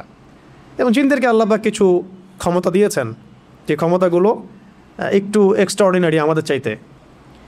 তো এইগুলোকে কাজে লাগিয়ে বেসিক্যালি এই জাদুগুলো করা হয়। বিচ্ছেদ জাদুর পিছনে একটা জিন থাকতে পারে, কারো দেখা গেল যে মানে সুস্বাস্থ্য নষ্ট করার জাদু করা হতে পারে, হ্যাঁ, কারো দেখা যেতে পারে এরকম যে এমন কোনো জাদু করা হয়েছে যে তার যেন সম্পদ ধ্বংস হয়ে যায়, তার বাচ্চা যেন ক্ষতিগ্রস্ত হয়, তার জানের জন্য কোনো ক্ষতি হয়, এরকমও জাদু করা হতে পারে। তো এইগুলো প্রত্যেকটা জাদুর ক্ষেত্রেই জিনদের কি থাকে, সক্রিয় ভূমিকা থাকে। শুধুমাত্র কবিরাজ জাদু করতে পারে না। আবার এই জাদু কাটার জন্য যদি আবার কেউ কবিরাজের কাছে যায়, তাহলে সে আবার তাকে এমন একটা প্যাচের মধ্যে ফেলবে যে সে আর এই মানে গোলক ধাতা থেকে বের হতে পারবে না। তখন একজনকে দ্বারা আরেকজনকে তারা দমানোর চেষ্টা করে, একজনকে দ্বারা আরেকজন জিনকে থামানোর চেষ্টা করে, কিন্তু এই পুরো ফিতনাটাকে মোকাবেলা করতে পারে শুধুমাত্র কোরআনের আয়াত এবং রাসূল সাল্লাল্লাহু আলাইহি ওয়াসাল্লামের শেখানো আমল এবং রুকিয়া এবং সহি মাসনুন তরিকাগুলো। বাকি তরিকাগুলোতে গেলেই সে শিরকে লিপ্ত হয়ে যেতে পারে, বেদাতে লিপ্ত হতে পারে, কুফরিতে লিপ্ত হতে পারে, অথবা হারামে তো লিপ্ত হবেই নিশ্চিত, এবং আল্লাহর সাথে শিরক হয়ে যেতে পারে। তাই এটা একটা রোগের মতো। এটা কি একটা রোগের মতো? রোগ হলো যেমন আমরা মেডিসিন নেই, আল্লাহর কাছে দোয়া করি, শেফার চেষ্টা করি, ঠিক এইরকমই কেউ যদি সেহের আইন হাসাদে আক্রান্ত হয়ে যান, আল্লাহ না করুন, আল্লাহ পাক আমাকে আপনাদের সবাইকে হেফাজত করেন, সেক্ষেত্রে এই মাসনুন তরিকাগুলোর মধ্য দিয়ে যেতে হবে। ঠিক আছে ইনশাল্লাহ। এখন রাসূল সাল্লাল্লাহু আলাইহি ওয়াসাল্লাম তাকে ক্ষমা করলেন। খেয়াল করে দেখেন, ইহুদিরা রাসূল সাল্লাল্লাহু আলাইহি ওয়াসাল্লামকে পর্যন্ত হত্যার চেষ্টা করেছেন। আমি একটা সিরাত পড়ছিলাম, সিরাতে খতামুল আম্বিয়া, তো এটা পাতলা, এর সাথে একটা সিরাত আছে আমাদের এখানে, সেটা সিরাত নবী রহমত, নবী রহমত বইটা সৈয়দ আবুল হাসান আলী নদভী রহমতুল্লাহ আলাইহি লেখা। পিছনের দিকে আপনি দেখবেন রাসূল সাল্লাল্লাহু আলাইহি ওয়াসাল্লামের ইন্তেকালের সময় তিনি বলছিলেন যে আমার মনে হচ্ছে যে আমার এই যে মানে শরীরের যে আমরা বলি না ভেইন বা রগ, এইগুলো মনে হচ্ছে ছিন্ন ভিন্ন হয়ে যাচ্ছে, মানে মনে হচ্ছে আমাকে এমন বিষ প্রয়োগ করা হয়েছে আর কি, যে আমার রগগুলো ছিন্ন ভিন্ন হয়ে যাচ্ছে। এটা হচ্ছে ওই খায়বার যুদ্ধে নবী সাল্লাল্লাহু আলাইহি ওয়াসাল্লাম যখন জিতলেন, মানে জয়লাভ করলেন, তখন ওই ইহুদি মহিলা গোশতের মধ্যে বিষ মিশিয়ে দিয়েছিলেন নবীজিকে খেতে। একজন সাহাবী এটা কামড় দিয়ে গিলে ফেলেছিলেন, তিনি সেখানে ইন্তেকাল করেছেন, শহীদ হয়েছেন। আর নবী সাল্লাল্লাহু আলাইহি ওয়াসাল্লাম তিনি গিলে ফেলেননি, শুধু একটু একটা কামড় দিয়েছেন, তারপর ফেলে দিয়েছেন মুখ দিয়ে, যখন তিনি জানতে পেরেছেন এখানে বিষ মেশানো আছে। তার কাছে ওহী আসছিল। তো ওই যে বিষের একটা কামড়ের বিষের যে প্রভাব, এটা শেষে এটা রাইজ করেছিল আর কি। তো এটাও আপনি কিছু সিরাতের কিতাবে পাবেন যে নবী সাল্লাল্লাহু আলাইহি ওয়াসাল্লামকে বিষ প্রয়োগও করা হয়েছে, আর এরপরে তাকে এভাবে সেহের করা হয়েছে, জাদু করা হয়েছে। তাহলে এখানে একটা প্রশ্ন, একজন মানুষকে এত কষ্ট সহ্য করতে হচ্ছে কেন? মহামানবকে, একজন মহামানবকে যিনি আল্লাহ পাকের হাবিব, তাকে এত কষ্ট কেন সহ্য করতে হচ্ছে? কাদের জন্যে? কাদের জন্য তার এত কষ্ট? এইটা যদি আমরা উপলব্ধি করতে পারতাম, তাহলে এই সাতেমদের এগেনস্টে যে আমরা আইনের কথা বলছি, বিদ্রোহ মানে মিছিল মিটিং স্লোগানের কথা বলছি না, এগুলোর প্রয়োজন হতো না। রাষ্ট্র নিজে এগুলো খুঁজে খুঁজে বের করে রেখে দিত, যদি তারা বুঝতো যে নবী সাল্লাল্লাহু আলাইহি ওয়াসাল্লাম কে, তিনি কি করেছেন আমাদের জন্য, তার অবদান কি এই মানবতার মুক্তির দূত হিসেবে। এতটা নিমক হারাম মনে হয় উম্মাহ খুব কমই আছে আসলে বিশ্বের মধ্যে, আমরা যেটা করতেছি আর কি। আল্লাহ পাক মাফ করেন আমাদেরকে। কেন এত কষ্ট তাকে করতে হলো আমাদের জন্যে? তিনি তো মাকামে মাহমুদে যাবেন, জান্নাতুল ফিরদাউসুল আলায় যাবেন, তিনি আল্লাহর হাবিব, তার আগেও কোনো গুনাহ নাই, পরেও কোনো গুনাহ নাই। কিয়ামতের মাঠে কোনো নবী সুপারিশ করতে পারবেন না, তিনি সুপারিশ করবেন। কিয়ামতের মাঠে কোনো নবী সুপারিশ করতে পারবেন না। কিসের সুপারিশ জানেন? 50,000 বছর মানুষ দাঁড়ায় থাকবে, বিচার শুরু হচ্ছে না। আল্লাহ পাক এত নারাজ সেদিন, বিচারটা শুরু করার কথা কেউ বলতেই পারবেন আল্লাহকে। আল্লাহ বিচারটা অন্তত শুরু করেন। দাঁড়ায় থাকতে থাকতে আমাদের অবস্থা খারাপ, প্রত্যেক মানুষেরই অবস্থা হয়ে যাবে, মানে ইল্লা মাশাআল্লাহ। তখন প্রত্যেক নবী রিফিউজ করবেন, আমি পারবো না। আদম আলাইহিস সালাম বলবেন না আমি না, নূহের কাছে যাও। নূহ আলাইহিস সালাম বলবেন না আমি না, ইব্রাহিম আলাইহিস সালামের কাছে যাও। এভাবে একে একে করতে করতে রাসূল সাল্লাল্লাহু আলাইহি ওয়াসাল্লাম পর্যন্ত আসবেন, যখন তিনি বলবেন যে আমি সুপারিশ করবো ইনশাআল্লাহ, আজকের এই সুপারিশ আমার জন্যে। তাও মানুষ দেখবে যে রাসূল সাল্লাল্লাহু আলাইহি ওয়াসাল্লামকে সুপারিশ করানোর জন্যে বোরাক নিয়ে আসা হচ্ছে উপর থেকে, আসমান থেকে। জিবরাইল আলাইহিস সালাম আসছেন, তিনি সেখানে উঠছেন, উপরে নিয়ে যাওয়া হবে। মানুষ দেখতে পারবে একটা বিশাল অট্টালিকার সামনে, আসমান এবং জমিনের মাঝখানে। এইটা হচ্ছে মাকামে মাহমুদ। এখানে গিয়ে রাসূল সাল্লাল্লাহু আলাইহি ওয়াসাল্লাম সেজদায় পড়ে যাবেন। কত বছর সেজদায় চলে যাবে আল্লাহ ভালো জানেন। এবং তিনি তখন এমন কিছু তাসবিহ পড়বেন, এমন কিছু প্রশংসা করবেন, যেটা আজ পর্যন্ত কেউ আল্লাহ পাকের শানে করে নাই। আল্লাহ পাক তাকে সেটা শিখাই দিবেন, তখন ইনস্ট্যান্ট শিখাই দিবেন। তারপরে তিনি বলবেন, ওঠো আমার হাবিব, তুমি চাও কি চাবা চাও, তোমার দোয়া কবুল করা হবে, তোমার সুপারিশ কবুল করা হবে। তিনি তখন বলবেন, আল্লাহ বিচারটা অন্তত আগে বিচারটা অন্তত শুরু করেন। তো আমরা আসলে সত্যি কথা বলতে আমরা চিনতেই পারি নাই যে আমরা কার উম্মাহ। আফসোসের শেষ নাই, মানে বলতে থাকলে প্রসঙ্গ অন্যদিকে চলে যাচ্ছে, তো আফসোসের শেষ নাই। আপনি খেয়াল করে দেখবেন যে পিছনে লা ইলাহা ইল্লাল্লাহ মুহাম্মাদুর রাসূলুল্লাহ কালিমা লিখে মানুষ কালিমার সাথে কুফরি করতেছে। মন্ত্রণালয় খুলে বসে আছে পিছনে লা ইলাহা ইল্লাল্লাহ মুহাম্মাদুর রাসূলুল্লাহ, না লা ইলাহা ইল্লাল্লাহ সে মানে না মুহাম্মাদুর রাসূলুল্লাহ মানে। কিন্তু লেখার কি দরকার আছে তাহলে? ওটা খুলেই ফেলে দেখ, তাহলে স্পষ্ট হবে যে তারা কাফের। এদিকে লেবেলও লাগাবে যে আমি মুসলিম, আর কাজও করবে কাফেরের মতো, যাতে ওলামায়ে কেরামদেরকে একটা দ্বিধার মধ্যে রাখা যে তা আসলেই তারা মুসলিম না কাফের। ফতোয়া তো দিতে হবে একটা, তখন কাফের হলে তো এক ফতোয়া আসবে, মুসলিম হলেও তো এক ফতোয়া আসবে, তাই না? পিছনে লা ইলাহা ইল্লাল্লাহ, কোনো ইলাহ নাই আল্লাহ ছাড়া, মানে কোনো বিধানদাতা নাই আল্লাহ ছাড়া, কিন্তু আমরা আছি জমিনে, তাই না? বিষয়টা তো তাই। পিছনে লিখে রাখছে লা ইলাহা ইল্লাল্লাহ, কোনো ইলাহ নাই, কোনো উপাস্য নাই আল্লাহ ছাড়া। মন্ত্রণালয় সবগুলোতে ইলাহ আছে, আমরাই ইলাহ, বিধান আমরাই দিচ্ছি না, আউযুবিল্লাহি মিন যালিক। মুহাম্মাদুর রাসূলুল্লাহ মানে মুহাম্মদ সাল্লাল্লাহু আলাইহি ওয়াসাল্লাম ছাড়া কি নাই, কোনো রোল মডেল নাই আমাদের, এক কথায় কোনো রোল মডেল নাই। তিনি আমাদের একমাত্র রোল মডেল, আমাদের উসওয়াতুল হাসানা। কিন্তু জমিনে কাজ করতে গিয়ে প্রত্যেকটা ডিপার্টমেন্টে মুহাম্মদ সাল্লাল্লাহু আলাইহি ওয়াসাল্লামের তরিকাকে একদম জাদুঘরে রেখে দিয়ে নিজেদের সব মন গড়া বিধান রচনা করতেছে। কত বড় হঠকারিতা চিন্তা করছেন? এই জন্য আমি বলি যে এটা অন্তত সরাই দেখ, করতে তো পারবে না তো সরাই দেখ, ওটা লেখার দরকার কি ওখানে? অ্যাটলিস্ট স্পষ্ট হবে যে হ্যাঁ তারা কাফের অথবা তারা মুনাফিক, তখন বিধান সেইভাবে বর্তাবে, তখন ফতোয়াগুলো সুন্দর স্পষ্ট আসবে। মুনাফিকদের ব্যাপারে এই ফতোয়া, সাতেনদের ব্যাপারে এই ফতোয়া, কাফেরদের ব্যাপারে এই ফতোয়া। এদিকে ইসলামের লেভেলও রাখবে, এদিকে কাজও করবে কুফুরির তাগুতি সিস্টেমের, মানে আল্লাহর দুশ্মনদের দাসত্বও করবে, জায়নিস্টদের, আবার এদিকে বলবে আমি মুসলিম। এগুলা কি? তাহলে ধর্ম নিয়ে ব্যবসা, সবচেয়ে বড় ব্যবসা কারা করে? সবচেয়ে বড় ধর্ম ব্যবসা কারা করে? রাজনীতিবিদরাই করে সবচেয়ে বড় ধর্ম ব্যবসা। সবচেয়ে বড় ধর্মকেন্দ্রিক যে মানুষের সাইকোলজি নিয়ে খেলা, এটা সবচেয়ে বড় ব্যবসাটা করে পলিটিশিয়ানরাই। ধর্মকে তারা ভোট পাওয়ার মানদণ্ড হিসেবে গ্রহণ করছে। এটার মানে এই না যে ইসলামিক রাজনীতি করা যাবে না, এটা অন্য আলোচনা। কিন্তু এদিকে আপনি আল্লাহর কালিমাও রাখবেন, জমিনের মধ্যে আপনি আবার কুফরি আচরণও করবেন, এটা তো মানা যায় না।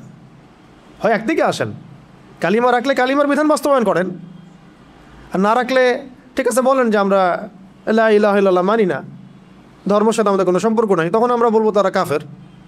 ফতোয়া স্টেট, কাফেরদের সাথে যা হবে তাই ফতোয়া। তো এই বিষয়গুলো আমাদেরকে খুব খুব পীড়া দেয়। তো যাই হোক, অনেক বেশি হয়তো বলে ফেললাম, আল্লাহ মাফ করেন। এখন এই জায়গায় একটা বিষয় আমাদেরকে বুঝতে হবে, এই পয়েন্টটা ভালো করে বোঝেন। এখান থেকে আপনি মানে আগে থেকে প্রোটেক্টেড থাকতে হবে এই সমস্যাগুলো থেকে। সেহের আইন হাসাদের কথা বলছি, তারপরে আমি অনুবাদ করে সংক্ষিপ্ত তাফসীর করে শেষ করছি। সেহের আইন হাসান থেকে আপনি ট্যাবলেট খেয়ে আপনি বাঁচতে পারবেন না, ঠিক আছে? তো ট্যাবলেট খেয়ে, ইঞ্জেকশন নিয়ে এইভাবে আপনি বাঁচতে পারবেন না, যেহেতু এটা অদৃশ্যের বিষয়, তন্ত্রমন্ত্রের বিষয়, জিন দ্বারা করা হচ্ছে, যেটা আমরা দেখি না। একটা তো আমি দেখি বা আমি পরীক্ষা নিরীক্ষা করে বুঝতে পারছি যে আমার এখানে এই ভাইরাস ঢুকেছে, আমি ট্রিটমেন্ট করতে পারছি, কিন্তু আপনি এটা দেখতে পারবেন না।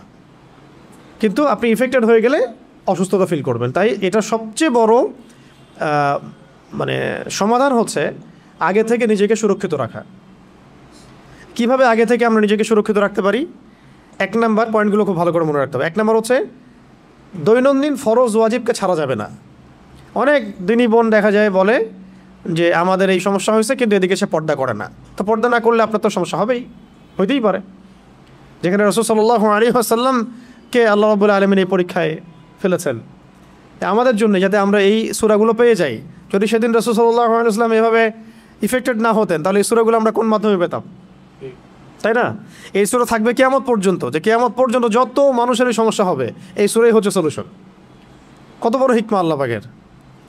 আল্লাহ পাক তার প্রিয় মানুষদেরকে কষ্ট দিয়ে আমাদের কত বড় উপকার করেছেন, তাই না? আল্লাহ রাব্বুল আলামিন তার প্রিয় বান্দাদের পরীক্ষা নেন বেশি, তাই না? আর আল্লাহ পাকের সবচেয়ে প্রিয় বান্দা কে? মুহাম্মদ সাল্লাল্লাহু আলাইহি ওয়াসাল্লাম। তাকে পরীক্ষা নেওয়া হয়েছে সবচেয়ে বেশি। কেন নেওয়া হয়েছে? আমাদের জন্যে, যাতে আমরা এগুলো পাই। তিনি তো জান্নাতুল ফিরদৌসে যাচ্ছেন।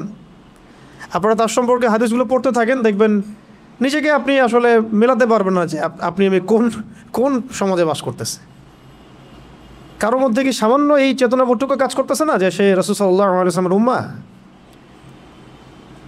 এমন একটা অবস্থা হচ্ছে, দেখেন এটা নর্মালাইজ হয়ে যাচ্ছে দিন দিন, যে রাসূলকে তো গালি দেয়ই মানুষ, নাউযুবিল্লাহি মিন যালিক। দেখছেন খেয়াল করে? আগে একটা গালি দিলে তখন সবাই একসাথে প্রতিবাদ করত। আস্তে আস্তে আস্তে ব্যাপারটাকে নর্মালাইজ করা হয়ে গেল।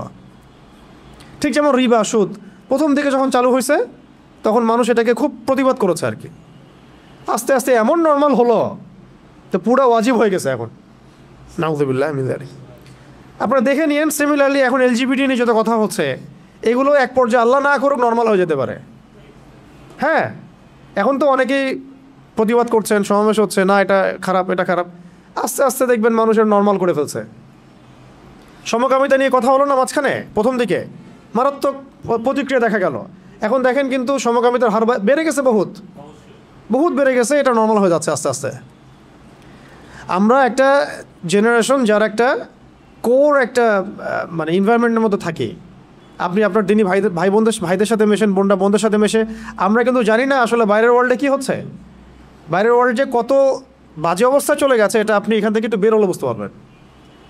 ওই ওয়ার্ল্ডগুলোর কিছু মানুষের সাথে মিশলে বুঝতে পারবেন কোন জায়গায় চলে গেছে দুনিয়া এখন।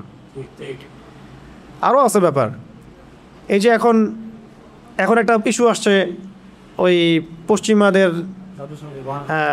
মানবাধিকার, সো কল্ড, ওদের বানানো শব্দ, সো কল্ড মানবাধিকার অফিস।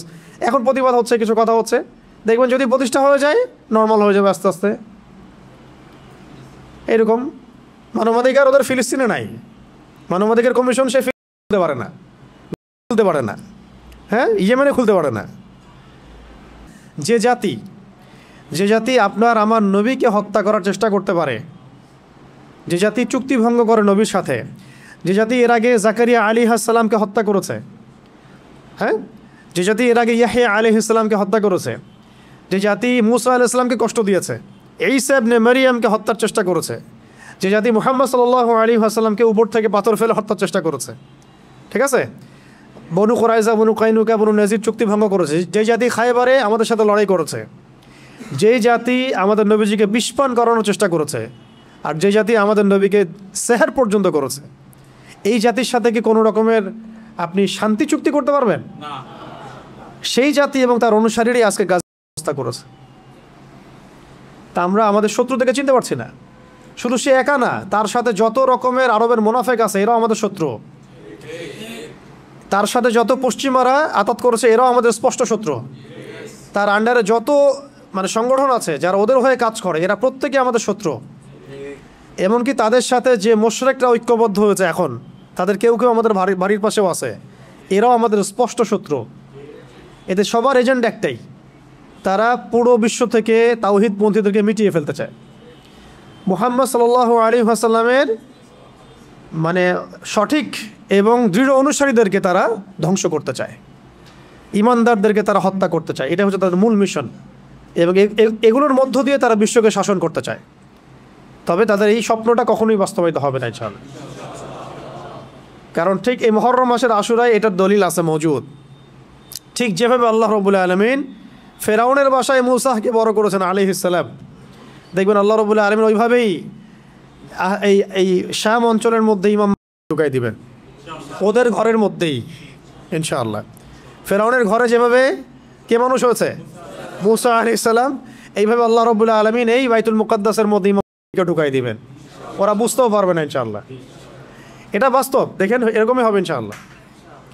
আর যেভাবে আল্লাহ রাব্বুল আলামিন একটা জায়গায় একত্রিত করে ফেরাউন এবং তার অনুসারীদেরকে ডুবিয়ে মেরেছেন, ঠিক একইভাবে আল্লাহ রাব্বুল আলামিন এই জামানার যত ফেরাউন আছে, এই জামানার এই যুগের যত ফেরাউন, এই যুগের যত জালেম এবং এই জালেমদের সহযোগী সবাইকে আল্লাহ পাক এই হোলি ল্যান্ডে একত্রিত করছেন যাতে একসাথে এদেরকে ধ্বংস করা যায়। এটা ইতিহাস লিখিত হয়ে গেছে। এটা আমি এই জন্য বললাম যাতে মুসলিমরা আমরা যেন কখনো হীনমন্যতা না ভোগেন যে কি হচ্ছে গাজায়, কি হচ্ছে ফিলিস্তিনে, কি হচ্ছে ইরাকে, সিরিয়ায়, আমরা মনে হয় দুর্বল। এগুলো হচ্ছে আল্লাহ রাব্বুল আলামিনের মাস্টার প্ল্যান। সাফল্য দুইভাবে আসে, এক হচ্ছে শাহাদাতের মাধ্যমে, এক হচ্ছে গাজী হওয়ার মাধ্যমে। যে ভাইরা শাহাদাত পাচ্ছেন তারা শাহাদাত বরণ করার মধ্য দিয়ে সফল হচ্ছেন, আর যে ভাইরা গাজী হবেন তারা জয়লাভ করে সফল হবেন। দুটোই সফলতার রাস্তা আমাদের জন্য। আমাদের সামনে মানে লস বলে কোনো প্রজেক্ট নাই আমাদের সামনে, কি নাই? লস বা ক্ষতি বলে কোনো প্রজেক্ট নাই। তো এই ছিল ওদের চরিত্র। এই কারণে আমি এতগুলো কথা এই কারণে বললাম যে ওদের ব্যাপারে যেন সচেতন থাকি আমরা। ওদের এজেন্ডা, ওদের রাজনৈতিক ভিশন, ওদের অর্থনৈতিক এই মানে ফাঁকফোকরগুলো, সামাজিক ওদের যে ফিতনাগুলা, ওদের ইন্টারনেটের ফিতনাগুলা, মিডিয়ার ফিতনা, ওদের প্রযুক্তিগত ফিতনা, এবং ওদের যে বৈশ্বিক একটা মানে জায়নিস্ট ট্র্যাপ আছে, এগুলো সম্পর্কে যেন আমরা সচেতন থাকি। কোনো অবস্থায় যেন এগুলোতে পা না দেই, কারণ তারা আমাদের নবীকে পর্যন্ত ছাড়ে নাই। এটা মনে রাখবেন, যে আপনার নবীকে ছাড়ে না সে আপনাকে ছাড়বে কীভাবে? যে আপনার নবীকে ছাড়ে নাই সে আপনাকে ছাড়বে? আল্লাহ রাব্বুল আলামিন তখন নাজিল করলেন সূরা ফালাক এবং নাস। আল্লাহ পাক, আমি এখন অনুবাদ করে দিচ্ছি, আপনারা যেন এটা অনুবাদ জানা থাকলে নামাজে আপনি পড়ার সময় মনোযোগটা বেশি পাবেন। আল্লাহ পাক প্রথমে বলছেন কুল, হে নবী আপনি বলুন। মুখস্থ আছে না সবার? আল্লাহ পাক বলছেন কুল, হে নবী আপনি পড়ুন। কি পড়ুন? আপনি পড়ুন আউযু বিরাব্বিল ফালাক, আউযু বিরাব্বিল ফালাক। আউযু মানে আমি আশ্রয় প্রার্থনা করছি, কুল মানে বলুন, আউযু মানে আমি আশ্রয় প্রার্থনা করছি, বিরব্বি মানে রবের নিকটে, বিরব্বি মানে রবের নিকটে, আল ফালাক মানে হচ্ছে সকাল, আল ফালাক মানে সকাল। একটা আগে ওয়ার্ড বাই ওয়ার্ড শিখেন। কুল মানে বলুন, কুল মানে আউযু মানে আমি আশ্রয় প্রার্থনা করছি, এক বচন। আউযু মানে আমি আশ্রয় প্রার্থনা করছি, আর নাউযু মানে আমরা আশ্রয় প্রার্থনা করছি। বিরব্বি রবের নিকটে, আল ফালাক মানে সকাল। আপনি বলুন হে নবী আমি সকালের রবের নিকটে আশ্রয় প্রার্থনা করছি। সকালের রব কেন বলা হচ্ছে? সমস্ত অন্ধকার দূর করে দেয় কি? সকাল। ঠিক তেমনি সমস্ত বিপদ আপদ বলা মুসিবতের সমস্ত অন্ধকার কে দূর করবেন? আল্লাহ পাক বলছেন এখানে রব্বিল ফালাক, সকালের রব, প্রভাতের রব। তো ইনশাআল্লাহ এই উম্মারও প্রভাত সামনে আসবে ইনশাআল্লাহ। এই সমস্ত অন্ধকার কেটে যাবে কার হুকুমে? রব্বিল ফালাক। এই জন্য আমরা বলবো কুল আউযু বিরাব্বিল ফালাক, আমি সকালের রবের কাছে আশ্রয় প্রার্থনা করছি, প্রভাতের রবের নিকটে আশ্রয় প্রার্থনা করছি। কি থেকে? মিন শাররি মা খালাক।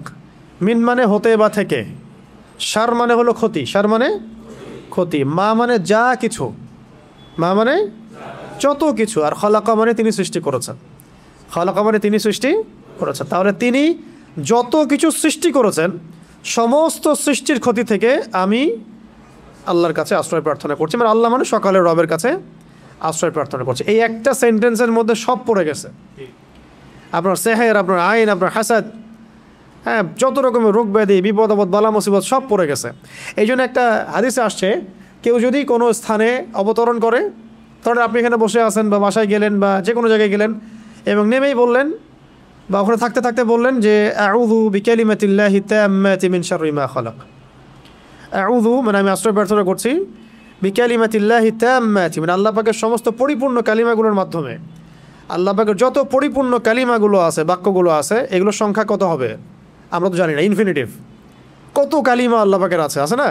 আমরা তো জানিও না, জানি অল্প কিছু।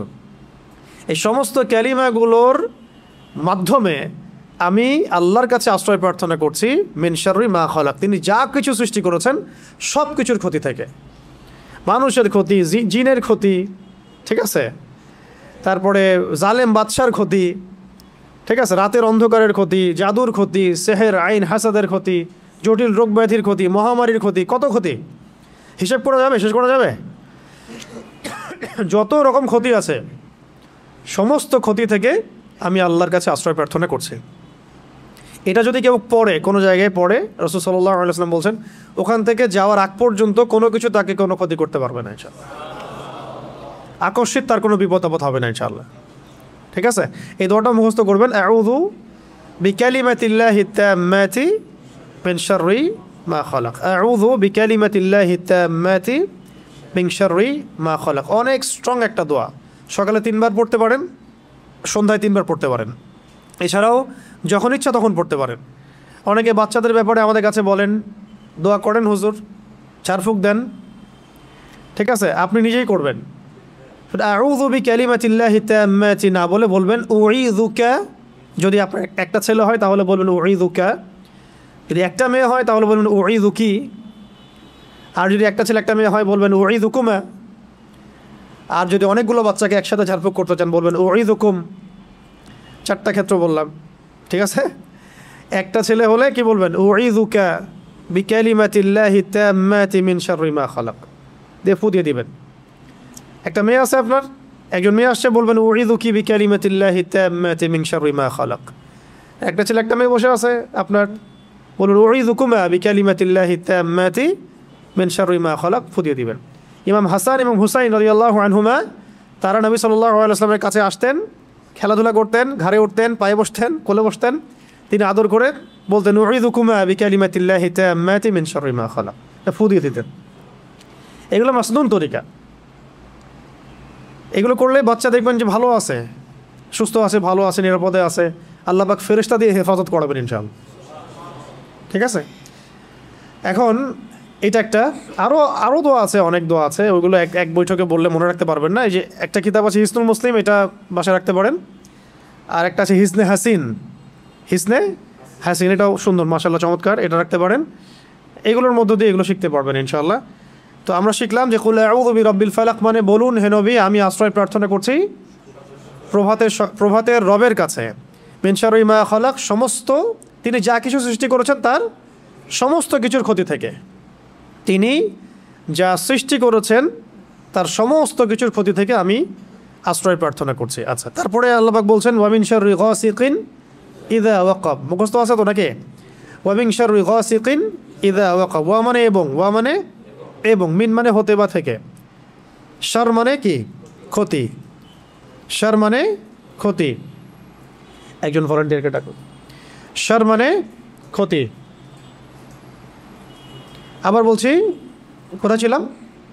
ওয়া মিন শাররি গাসিকিন ইযা ওয়াকাব, ওয়া মানে এবং, ওয়া মানে এবং, মিন মানে হতে বা থেকে, শার মানে ক্ষতি। ওয়া মিন শাররি মানে ক্ষতি থেকে, গাসিক, গাসিক মানে হচ্ছে রাত, গাসিক মানে রাত, এই যে অন্ধকার রাত, এটাকে বলা হয় কি গাসিক। ইযা মানে যখন, ইযা মানে যখন, আর ওয়াকাবা মানে তা গভীর হয়, তা ঘনীভূত হয় বা গভীর হয়, মানে রাতের অনিষ্ট বা ক্ষতি থেকে যখন তা গভীর হয়। তাহলে প্রথমে আশ্রয় চাওয়া হলো সমস্ত সৃষ্টি থেকে, তারপরে আশ্রয় চাওয়া হচ্ছে স্পেশালি সমস্ত সৃষ্টির মধ্যে স্পেশালি রাতের ক্ষতি থেকে যখন সেটা গভীর হয়। তার মানে বুঝতে পারলাম যে রাতের মধ্যে অনেক ক্ষতি আছে। রাতের মধ্যে কি আছে? এমন অনেক ক্ষতি আছে যেগুলো আমরা দেখি না। একটা হাদিসে নবীজি বলেছেন সাল্লাল্লাহু আলাইহি ওয়াসাল্লাম যে রাতের বেলা এমন অনেক মাখলুক ঘোরাফেরা করে যেগুলোকে তোমরা দেখতে পারো। একটা হাদিসে আসছে তোমরা সন্তানদেরকে সন্ধ্যাবেলায় ছেড়ে দিও না, যখন যদি ছাড়তেই হয় তাহলে সন্ধ্যা যখন হয়ে যাবে একবারে পরিপূর্ণরূপে তারপরে ছেড়ো। কেন বলা হচ্ছে এগুলো? আবার বলা হচ্ছে গভীর রাতে তোমরা এই একাকী এদিক ওদিকে যে আমরা যে ভবঘুরে হয়ে ঘোরাফেরা করি এগুলো করতে নিষেধ করা হচ্ছে হাদিসে। কারণ কি? কারণ রাতের বেলা এমন অনেক মাখলুক ঘোরাফেরা করে যেগুলোকে আমরা দেখতে পারি না। আমাদের দৃষ্টির সীমা তো খুব ছোট। সকালবেলা মোরগ ডাকে, খেয়াল করেছেন? কেন ডাকে জানেন? সে ফেরেশতা দেখতে পারে।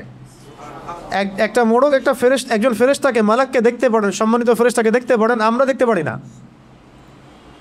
ওই জন্য তখন পড়তে হয় আল্লাহুম্মা ইন্নী আসআলুকা মিন ফাদলিকা, আল্লাহুম্মা ইন্নী আসআলুকা মিন ফাদলিকা। আবার দেখো রাতের বেলা কুকুর চিল্লাচিল্লি করে বেশি। রাতের বেলা কি করে? কুকুর চিল্লাচিল্লি করে বেশি।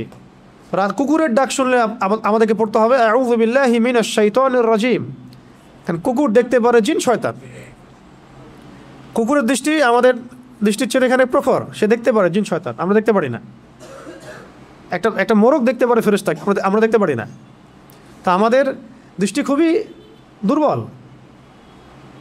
আমরা আবার এই দৃষ্টি নিয়ে ফেরাউন বলেছিল যে আল্লাহকে দেখতে চাই, নাউযুবিল্লাহি মিন যালিক, তাই না? আস্তাগফিরুল্লাহ। তো এখন কথা হচ্ছে যে রাতের মধ্যে ক্ষতি আছে। এই জন্য রাতের বেলা, এখন তো রাত দিন হয়ে গেছে, দিন রাত হয়ে গেছে, এই কারণে রাতের বেলা যারা দুনিয়াবি কারণে বা ফাহেসা কাজে ব্যস্ত থাকেন, একটা তো দিনই এলেম চর্চা করা, রাত জেগে ইবাদত করা, সেটা তো আলাদা বিষয়, সেটা অনেক বেশি ফজিলতেরও। রাত জেগে ইলম চর্চা করা ফজিলতের, একটু ঘুমাবে, একটু ইলম চর্চা করবে, একটু নামাজ পড়বে, এটা তো অনেক ভালো, এটা দরবেশওয়ালা কাজ। কিন্তু অনেকে দেখা যায় টিভি দেখে, মুভি দেখে, গান শুনে, হ্যাঁ, কনসার্ট করে, এখানে ওখানে বন্ধুদের সাথে আড্ডা মেরে, বাইক চালায়, রাতের বেলা এদিক ওদিকে ঘুরে বেড়ায়, হ্যাং আউট করে, এভাবে সময় নষ্ট করে রাতে। তাদের ক্ষেত্রে এ সেহের আইন হাসাদ হয়ে যায় এর সম্ভাবনা একদম 90%।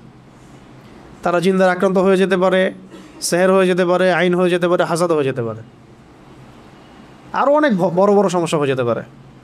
রাতের এই ক্ষতি থেকে আমাদেরকে বাঁচার জন্যে অবশ্যই কী করতে হবে? এই সূরা ফালাক, নাস, ইখলাস এগুলো অবশ্যই চর্চা করতে হবে, এবং রাতের বেলা এভাবে বাইরে ঘোরাফেরা করা যাবে না। যদি দিনই কোনো বিষয় হয় সেটা আলাদা বিষয়। দুনিয়াবি কোনো আজেবাজে বিষয়, দুনিয়াবি আজেবাজে কোনো বিষয়ে রাত্রি জাগরণ করাটা ঠিক হবে না। আল্লাহ পাক আমাদেরকে বোঝার তৌফিক দান করে। তো রাতের বেলা অনেক ক্ষতি আছে, এই ক্ষতিগুলো থেকে আল্লাহ পাক আমাদেরকে হেফাজত করেন, আমিন। 4 নম্বর আয়াতে আল্লাহ পাক বলেছেন ওয়ামিন, এটা ভালো করে বোঝার, ওয়ামিন শাররিন নাফাসাতি ফিল উকাদ, ওয়ামিন শাররিন, এটা আয়াতটা ভালো করে পড়বেন, ওয়ামিন শাররিন নাফাসাতি ফিল উকাদ। অনেকে নাফাসাত পড়ে ফেলেন, সিন নাই এখানে, সা আছে। ওয়ামিন শাররিন নাফাসাতি ফিল উকাদ, ওয়া মানে এবং, মিন মানে হতে বা থেকে, আর শার মানে তো ক্ষতি। নাফাসাত শব্দটা হচ্ছে স্ত্রীবাচকের বহুবচন, স্ত্রীবাচক শব্দের বহুবচন। এটা দ্বারা বোঝানো হচ্ছে যে জাদু করিনি মহিলা, জাদু করিনি নারীদের কথা বলা হচ্ছে, জাদু করিনি নারীদের কথা বলা হচ্ছে। এটা কিন্তু প্রমাণিত যে এই বিষয়গুলোতে নারীরা বেশি অগ্রগামী হয়। খুব সতর্ক, নারীদের ফিতনা কিন্তু মারাত্মক। ইন্না কাইদাকুন্না আযীম, আল্লাহ পাক বলেছেন তোমাদের ষড়যন্ত্র কিন্তু মহান, মহান মানে বিশাল, মারাত্মক। তো এখনও গ্রামে গঞ্জে বিভিন্ন জায়গায় আপনি দেখবেন যে নারীরা এগুলোর সাথে বেশি সম্পৃক্ত হয়ে যাচ্ছে, জাদু চর্চা করছে ইত্যাদি ইত্যাদি। তা আগে থেকে এটা ছিল। আল্লাহ পাক এখানে মুয়ান্নাস শব্দ প্রয়োগ করেছেন যে গ্রন্থিতে, ওকদ, ওকদ মানে হচ্ছে গ্রন্থি, গিট, রশি বা দড়ির গিট। তাহলে আয়াতের অর্থ হচ্ছে যে গ্রন্থিতে ফুৎকার দানকারী, মানে ফু দেয়, যে ফু দেওয়া, গ্রন্থিতে মানে গিটে ফুৎকার দানকারিনী নারীদের অনিষ্ট থেকে বোঝানো হচ্ছে এমন জাদু করেনি মহিলাদেরকে যারা গিটের মধ্যে ফু দিয়ে দিয়ে জাদু করে। বুঝতে পারছি? এমন নারীদের অনিষ্ট থেকে আল্লাহ পাক আমাদেরকে আশ্রয় চাইতে বলছেন যারা গিটের মধ্যে ফু দিয়ে দিয়ে দিয়ে জাদু করে। ঠিক নবী সাল্লাল্লাহু আলাইহি ওয়াসাল্লামের ক্ষেত্রে কী হয়েছিল? এই 11টা গিট দেওয়া হয়েছিল, চুলে 11টা গিট দেওয়া হয়েছিল। এই চুলের কথা বলতে গিয়ে একটা কথা মাথায় আসছিল, তখন ভুলে গেছিলাম। এই যেখানে সেখানে সেলুনে যে চুল কাটি আমরা, এইগুলোতে একটু ঝুঁকি আছে। মানে চুলগুলো কখন কোথায় কি হচ্ছে, আপনার কোন দুশ্মন আপনার চুল নিয়ে চলে যাবে আপনি তো টের পাচ্ছেন না। ব্যাপারটা বুঝতে পারছেন? তো এর বড় বড় ওলামা একরাম যারা আমি আগে দেখেছি, শুনেছি যে তারা কিন্তু বাসায় চুল কাটতেন এবং চুল মাটিতে পুঁতে ফেলতেন, কাউকে দিতেন না, দেখতে দিতেন না। কে জানে আবার শত্রুতা করে কেউ যদি চুল নিয়ে চলে যায়, আপনার শত্রু টানেভাবে থাকতে পারে, আপনি তো বুঝতে পারবেন না। তো যাই হোক, এত বেশি আবার ভয়ের কিছু নাই, কিন্তু ব্যাপারটা কনসিয়াসনেস থাকা দরকার যে চুল মেয়েরাও যেখানে সেখানে ফেলে দিচ্ছে।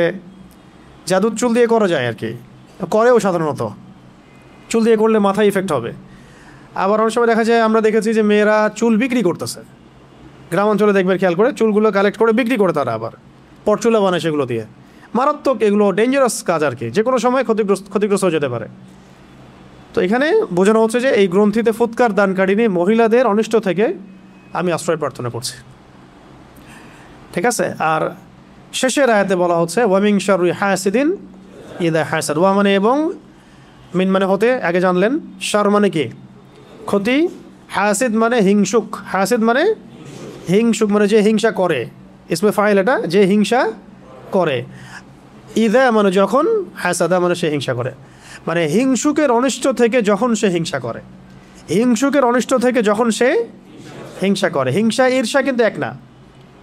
যেমন একজনের মাশাআল্লাহ সম্পত্তি আছে, আপনি আকাঙ্ক্ষা করছেন যে আমারও যদি হতো আমিও আল্লাহর পথে দান করতাম। এটা ঈর্ষা করা, এটা বৈধ জায়েজ। কিন্তু আপনি এভাবে যদি চিন্তা করেন যে ওর সম্পদ ধ্বংস হয়ে যাক, ওর এই মানে অবস্থান ধ্বংস হয়ে যাক, আল্লাহ পাক তাকে বড় করতেছেন কেন, তার গা জ্বলতেছে, সে কীভাবে বড় হয়ে গেল, গা জ্বলতেছে, এগুলো হচ্ছে হিংসা। এটা তো নিজে বোঝাই যায়, নিজের বিবেকই বলে দেয় যে সে হিংসা করছে কিনা। হিংসা করার সাথে সাথে নূর নষ্ট হয়ে যায়। হিংসার আগুন বলে না, হিংসার অনল বলে না কথা একটা, ঈর্ষার অনল, হিংসার অনল। আসলে ব্যাপারটা অনলই, আগুনই। হাদিসের মধ্যে এসেছে যদি কোনো ব্যক্তি হিংসা করে, একজন ব্যক্তি কাউকে হিংসা করে, তাহলে তার নেক আমলগুলো ধ্বংস হয়ে যায়, ঠিক যেইভাবে আগুন কাঠকে খেয়ে ফেলে। আগুন যেভাবে কাঠকে খেয়ে ফেলে, এইভাবে হিংসা নেক আমলকে খেয়ে ফেলে। তাই যখন কেউ হিংসা যদি কেউ করে ফেলি, আল্লাহ না করুক, আমাদেরকে আল্লাহ পাক এখান থেকে হেফাজত করেন, যদি কেউ করে ফেলে আপনি নিজেই বুঝতে পারবেন যে আপনার ভিতরটা জ্বলতেছে। এটা কিসের আগুনে জ্বলতেছে? হিংসার আগুনে জ্বলতেছে। এবং এই জ্বলা থেকে দাড়ি টুপিওয়ালা মানুষরাও বাদ দেয়, ঠিক আছে? কোনো কোনো ক্ষেত্রে অগ্রগামীও হইতে পারে, বেশি জ্বলে, অনেকের বেশি জ্বলে না, বেশি জ্বলে। তো হিংসা থেকে বাঁচতে হবে। আরেকটা হচ্ছে, যদি কেউ আপনাকে হিংসা করে, আপনি হিংসা করেন না কাউকে, কিন্তু অন্যরা আপনাকে হিংসা করতেছে, এটার জন্য আপনি কখনোই গুনাহগার না, কিন্তু এই যে হিংসা আপনাকে করতেছে মানুষ, এটারও ইফেক্ট আপনার উপর আসতে পারে যদি আপনি প্রোটেক্টেড না থাকেন। কারণ এটা একটা আগুন, যে জ্বলবে তাকেও তো জ্বালাবেই, আশেপাশে দাঁড়ায় থাকলে সেও জ্বলবে, বা তার উপরে আগুনের তাপ গিয়ে পড়বে। অতএব ওই আগুনের তাপ থেকে বাঁচার জন্য ঢাল লাগবে। কি লাগবে? এই ঢাল বা সুরক্ষাই হচ্ছে আমাদের এই সূরাগুলা, দোয়াগুলা, আমাদের আজকারগুলা, আমাদের নামাজ, আমাদের তিলাওয়াত, এগুলো হচ্ছে আমাদের প্রোটেকশন। তাহলে এই হলো মূলত সূরা ফালাকের 5টা আয়াতের অর্থ। এই 5টা আয়াতে আমরা জানতে পারলাম যে আল্লাহ পাক আমাদেরকে বলেছেন, মানে নবীকে বলেছেন, মানে আমাদেরকে বলেছেন যে বলো আমি আশ্রয় প্রার্থনা করছি সকালে রবের নিকটে। সকালে রব কেন? যিনি সমস্ত অন্ধকার দূর করে দেন। মিন শাররি মা খালাক, তিনি যত কিছু সৃষ্টি করেছেন সমস্ত কিছুর ক্ষতি থেকে। আর ওয়া মিন শাররি গাসিকিন ইযা ওয়াকাব, খাস করে এই রাতের ক্ষতি থেকে যখন সেটা গভীর হয়, রাতের ক্ষতি থেকে যখন সেটা গভীর হয়। আর এবং গ্রন্থিতে ফুৎকার দানকারিণী মহিলাদের অনিষ্ট থেকে, জাদুকরিণী নারীদের অনিষ্ট থেকে, এবং হিংসুকের অনিষ্ট থেকে যখন সে হিংসা করে। এই 5টা আয়াতে এই কয়েকটা বিষয় আছে। কয়টা বিষয় আছে তাহলে? এক হচ্ছে সমস্ত সৃষ্টির অনিষ্ট, 2 খাস করে রাতের অনিষ্ট, রাতের অনিষ্ট যখন সেটা গভীর হয়, 3 আসছে জাদুকরিণী মহিলাদের ফিতনা, 4 আসছে হিংসুকের ফিতনা। ঠিক আছে? এরপরে সূরাটার সাথে রিলেটেড, কানেক্টেড। এখানে আবার আল্লাহ পাক বলছেন কুল আউযু বিরাব্বিন নাস। হে নবী, আপনি আরও বলুন যে আমি আশ্রয় প্রার্থনা করছি। আপনি বলুন আমি আশ্রয় প্রার্থনা করছি কার কাছে? রব্বিন নাস। রব্বিন নাস, মানুষের রবের কাছে, মানুষের রবের কাছে। মানুষ তো এখানে দুর্বল না, মানুষ ফেরেশতাকে দেখতে পারে না, জিনকে দেখতে পারে না। এই যে প্রথমে যে ক্ষতিগুলা, না আমরা অন্ধকার রাতের ক্ষতি দেখতে পারি, না জিনকে দেখতে পারি, না সেহের দেখতে পারি, না হিংসা দেখতে পারি, দেখতে পারি? এরা সব অদৃশ্যের ক্ষতি। অদৃশ্যের ক্ষতি না, অদৃশ্যের ক্ষতি। তো একটা হলো শত্রু সামনে আছে, আপনি দেখছেন ফাইট করছেন সামনে, ধরেন জিহাদের মাঠে আপনি আছেন, সামনে একটা কাফের, আপনি দেখছেন একজন কাফের, সে যেভাবে আপনাকে আক্রমণ করবে আপনি সেভাবে আপনি নিজেকে বাঁচাবেন বা আপনি আক্রমণ করবেন। একটা হচ্ছে আপনি দেখতেই পাচ্ছেন না আপনার শত্রু কোথায়। তাহলে এই অদৃশ্য শত্রুর বিরুদ্ধে আপনাকে কে সাহায্য করতে পারে? একমাত্র সেই সত্তা যিনি দৃশ্য অদৃশ্য সব দেখতে পারেন, তাই না? এই অদৃশ্য শত্রুর বিরুদ্ধে সাহায্য করতে পারে একমাত্র সেই সত্তা যিনি দৃশ্য অদৃশ্য সমস্ত জ্ঞান রাখেন। তো সেই সত্তা আল্লাহ ছাড়া আর কে আছে? কেউ আছে? তো এই কারণেই এই সমস্ত ক্ষতিগুলো দেখবেন অদৃশ্যের ক্ষতি। কিন্তু তো এখানে বলা হচ্ছে রব্বিন নাস, মানুষের রব, মানুষের রবের কাছে আশ্রয় প্রার্থনা করছে। মালিকিন নাস, শুধু রবই নন, তিনি মানুষের মালিক, তিনি মানুষের মালিক, মানুষের মালিকের কাছে। ইলাহিন নাস, তিনি মানুষের ইলাহ, মানুষের ইলাহের নিকটে।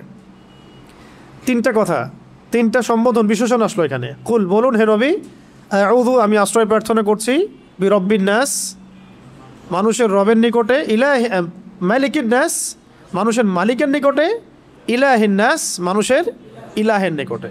কয়টা বিশেষণ?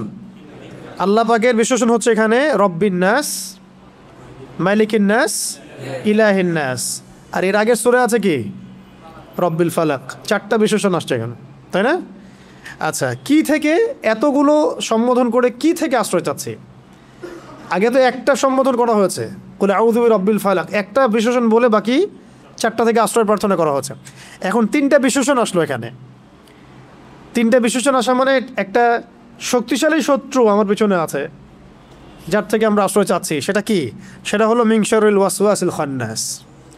মিন শাররিল ওয়াসওয়াসিল খান্নাস, এইটা যার মধ্যে, এই রোগ যার মধ্যে আছে বা এটা যাকে ধরেছে, তার আর কোনো রোগের দরকার নেই।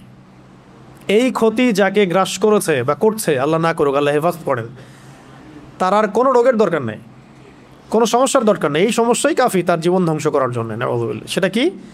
মিন শাররি, অনিষ্ট থেকে, আর ওয়াসওয়াস, কুমন্ত্রণা দাতার, ওয়াসওয়াসা দাতার, আল খান্নাস মানে আত্মগোপনকারী কুমন্ত্রণা দাতার ক্ষতি থেকে, কুমন্ত্রণা দাতার ক্ষতি থেকে। যে আত্মগোপনকারী মানে নিজেকে সে গোপন করতে পারে, আপনি দেখতে পারবেন না। কুমন্ত্রণা দাতা মানে সে আপনার অন্তরের মধ্যে সবসময় প্রভাব বিস্তার করতে পারে, আপনার এর উপর কোনো কন্ট্রোল নাই। ঠিক আছে? আর অন্তরের উপর যদি শয়তান কন্ট্রোল নিয়ে নেয় আর ওয়াসওয়াসা দিতে থাকে, তাহলে সেই ব্যক্তির পক্ষে ভালো কাজ করতে থাকলেও দেখা যায় সে ওয়াসওয়াসা রোগে ভুগতে থাকে। এটা কি হইলো, ওইটা কি হইলো না, এটা হইলো কি না,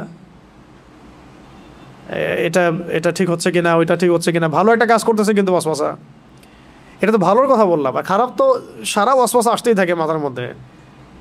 পাপের ওয়াসওয়াসা, মানুষের ক্ষতির ওয়াসওয়াসা, হিংসার ওয়াসওয়াসা, হ্যাঁ, গোপন পাপের ওয়াসওয়াসা, অলসতা, আল্লাহর আদেশ অমান্য করার ওয়াসওয়াসা, অবাধ্যতার ওয়াসওয়াসা।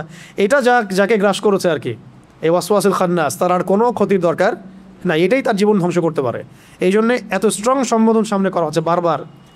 হে মানুষের রব, এক কথায় হে মানুষের মালিক, হে মানুষের ইলাহ, মানে আপনি আমাকে এটা থেকে বাঁচান। ব্যাপারটা এরকম আর কি, ব্যাপারটা এরকম। ঠিক আছে? আল্লাযী ইউওয়াসউইসু ফি সুদুরিন নাস, কারণ তার শক্তিটা কি? আল্লাযী মানে যে, ইউওয়াসউইসু মানে ওয়াসওয়াসা দেয়, ফি মানে মধ্যে, সুদূর মানে হৃদয়, বক্ষ বা হৃদয়, আর নাস মানে মানুষের। যে মানুষের হৃদয়ের মধ্যে ওয়াসওয়াসা দিতে পারে, যে মানুষের হৃদয়ের ভিতরে ওয়াসওয়াসা দিতে পারে। এটাকে মেডিকেল সায়েন্স বিশ্বাস করবে? হৃদয়ের মধ্যে ওয়াসওয়াসা আসে কেউ দেয়, এরকম কোনো সত্তা আছে যে এসে আমার হৃদয়ে ওয়াসওয়াসা দিয়ে যায়? সায়েন্স কি বিশ্বাস করবে? দেখছেন কীভাবে আমরা গডলেস ওয়ার্ল্ডে ঢুকে গেছি আস্তে আস্তে। পশ্চিমারা আমাদেরকে এইভাবে সাইকোলজিক্যালি নাস্তিক বানায় ফেলছে। কিন্তু তো শয়তান মানুষের হৃদয়ের ভিতরে ওয়াসওয়াসা দিতে পারে, শয়তান মানুষের হৃদয়ের ভিতরে ওয়াসওয়াসা দিতে পারে। আল্লাযী ইউওয়াসউইসু ফি সুদুরিন নাস, যে মানুষের হৃদয়ের মধ্যে ওয়াসওয়াসা দেয়, মানুষের মধ্য থেকে এবং জিনের মধ্য থেকে। তো জিন নিয়ে তো অনেক কথা বললাম, মানুষের মধ্য থেকে কীভাবে ওয়াসওয়াসা দিতে পারে, এটারও অনেক প্রমাণ আমাদের সামনে আশপাশে আসবে। চলতে ফিরতেই বুঝতে পারবেন যে আপনি ভালো কাজ করতে যাচ্ছেন, দিনের পথে চলতে যাচ্ছেন, জিন যতটা না আপনাকে বাধা দিবে, মানুষ শয়তান আরও বেশি বাধা দিবে।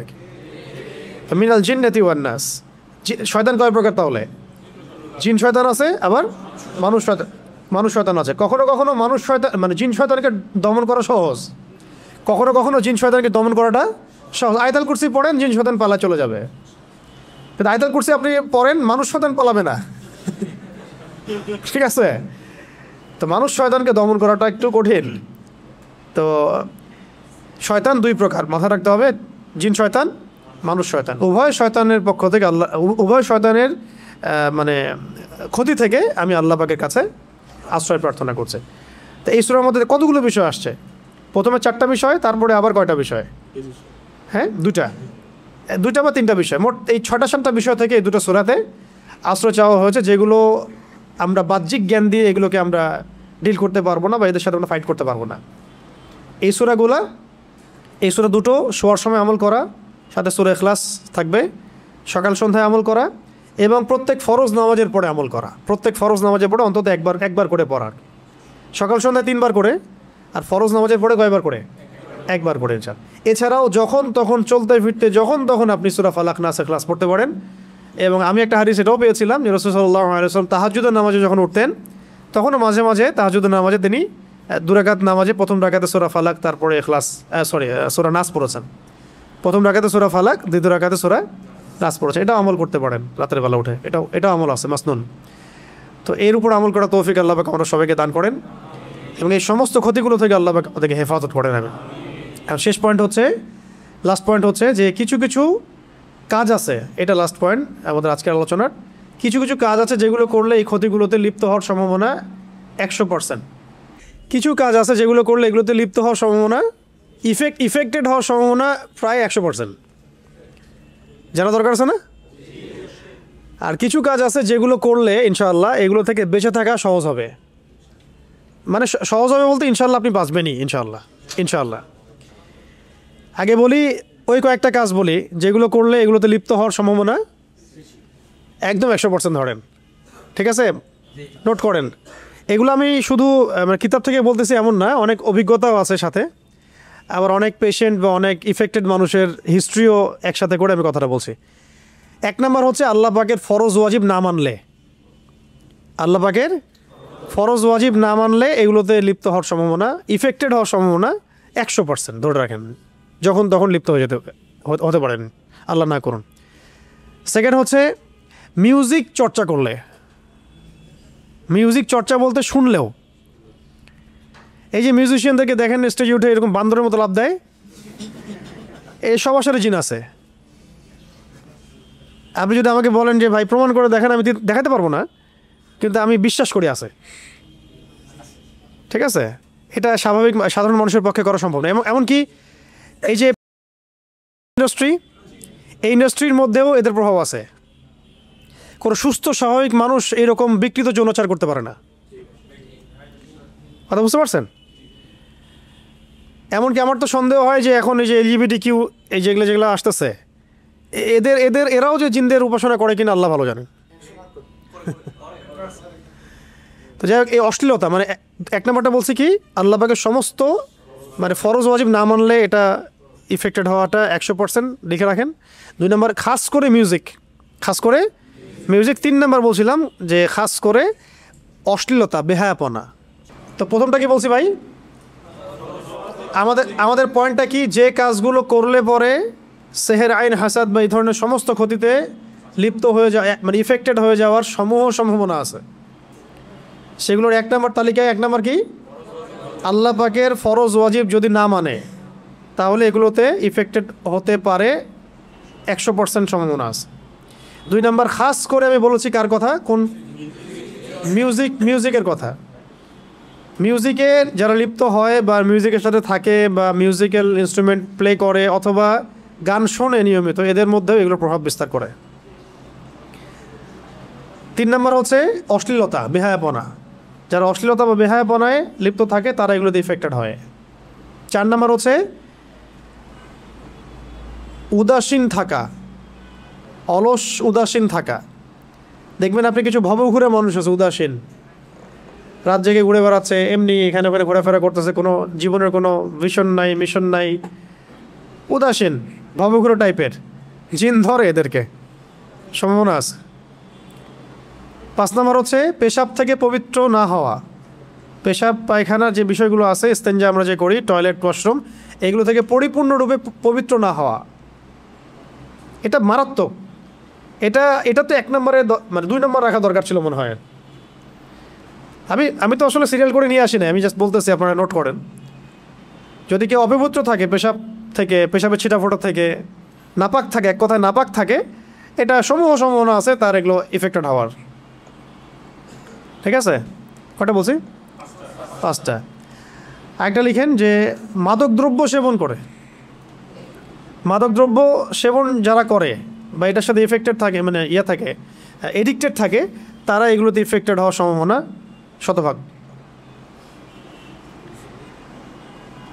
7 হচ্ছে যারা দৈনন্দিন মাসনুন জিকির আজগারগুলো করে না, দৈনন্দিন মাসনুন যে জিকির আজগারগুলো আছে এগুলো করে না। এগুলো যদিও 1 নম্বরের মধ্যে পড়ে যায়, তারপর আলাদা করে বললাম যে মাসনুন জিকির আজগারগুলো যারা করে না তারা। 8 হচ্ছে নিয়মিত কোরআন তেলাওয়াত যারা করে না, নিয়মিত খাস করে কোরআন তেলাওয়াত যারা করে না। 9 নম্বর যেসব নারীরা বেহায়ের মতো বাইরে বেপর্দায় চলাফেরা করে, তারা তো নিজেরা ইফেক্টেড হয়, অন্যকে ইফেক্টেড করে। তারা নিজেরা তো ইফেক্টেড হয়ই, অন্যদেরকে ইফেক্টেড করে। একটা হাদিসই আছে, যখন এরকম কোনো মেয়ে বেপর্দায় বাইরে বের হয়, শয়তান তার পিছু নেয় এবং অন্য পুরুষের চোখে তাকে সুন্দর করে উপস্থাপন করে শয়তান। যদিও সে মোটেই সুন্দর না, কিন্তু শয়তান তাকে সুন্দর করে উপস্থাপন করছে, সে খুব সুন্দর, এটা আপনার চোখে একটা ভ্রম সৃষ্টি হচ্ছে। কে করছে এটা? শয়তান। সুবহানাল্লাহ, ভাবা যায়? তাহলে শয়তানের একটা বড় অস্ত্র বেহায়া নারীরা, বেপর্দা নারীরা। তো আমাদের সমসাময়িক সময়ে তসলিমা নাসরিন শয়তানের একটা বড় অস্ত্র, এবং ওর যারা অনুসারী আছে, হাসতেছেন কেন? এরা শয়তানের সবচেয়ে বড় বড় অস্ত্রগুলোর মধ্যে একটা। আরেকটা হচ্ছে, কয়টা বলছে? 9টা? 9টা না 10টা? 10টা। আরেকটা হচ্ছে যে রাসূল সাল্লাল্লাহু আলাইহি ওয়াসাল্লামের সুন্নাহ ভিত্তিক আমলগুলো যারা করেন, সুন্নাহ ভিত্তিক আমলের প্রত্যেকটা আমলের সাথে কিছু সুন্নাহ আছে, ঘুমানোর, ওঠার, এমনকি আয়না দেখারও, এমনকি কি আয়না দেখানোর, বাসা থেকে বের হওয়ার, বাসায় ঢোকার, ঘুমানোর, বিছানা ঝাড়ার, প্রত্যেকটা সুন্নাহ ঘেটে ঘেটে দেখবেন এগুলোর মধ্যে যে সুন্নাহগুলো আছে এগুলো যারা নিয়মিত চর্চা করে না ইফেক্টেড হয়ে যেতে পারে। তো এই 10টাই আপাতত থাক, পরে আরও মনে পড়লে ইনশাল্লাহ বলবো। কয়টা বলছি একটা একটা করে বলেন দেখি। একটা হচ্ছে আল্লাহ পাকের ফরজ ওয়াজিব যারা মানে না। এখানে আমি সুন্নাত মুস্তাহাবকে নিয়ে আসি না, শুধু ফরজ ওয়াজিবের কথা বলেছে। যেমন একজন ধরেন নামাজ পড়ে না, ও যদি এসে বলে আমাকে রুকিয়া করে দেন, আমার এই সমস্যা মনে হচ্ছে, তার তো আসলে রুকিয়ার দরকার নেই, তার দরকার নামাজে। তার দরকার কি? নামাজের সমাধান হবে ইনশাআল্লাহ। 2 নম্বর কি বলেছি, খাস করে মিউজিকের কথা। এটা মারাত্মক ডেঞ্জারাস জিনিস। যারা মিউজিক নিয়ে যারা পড়ে থাকে ইফেক্টেড হবেই হবে। আল্লাহু আ'লাম বিস-সাওয়াব। ওয়া মা আলাইনা ইল্লাল বালাগ। তারপরে বেহায়াপন, অশ্লীলতা থাকলে ইফেক্টেড থাকবে। অলসতা, উদাসীনতার ব্যাপারটা এই কারণে বললাম যে অনেক সময় আপনি দেখবেন যে আপনি মানে দিনী বিষয়ে আছেন, কিন্তু আপনি অলসতায় ভুগছেন বা উদাসীন হয়ে থাকছেন, কোনো ভিশন নাই, মানে আবেগী হয়ে পড়ে থাকেন। ওই সময়গুলোতে শয়তান আপনার উপরে গালেব হয়ে যাবে, বিজয় হয়ে যাবে। এমনকি একটা বিষয় ছুটে গেছিলো মাঝখানে, ওই ইমোশনের কথা যেহেতু আসলো, মানে প্রচণ্ড রকম ভয় আর প্রচণ্ড রকম রাগ আর প্রচণ্ড ভয়, এই সময়েও কিন্তু শয়তান হাবি হইতে পারে। প্রচণ্ড রাগ, প্রচণ্ড ভয়। তো প্রচণ্ড ভয় তো আলহামদুলিল্লাহ মুসলিমরা আমরা পাই না, আলহামদুলিল্লাহ, আল্লাহ ছাড়া আমরা কাউকে ভয় পাই না। কিন্তু প্রচণ্ড রাগ তো হয়ে যেতে পারে অনেক সময়। আমার তো হয় মাঝে মাঝে আর কি, আপনাদের হয় কিনা জানি না।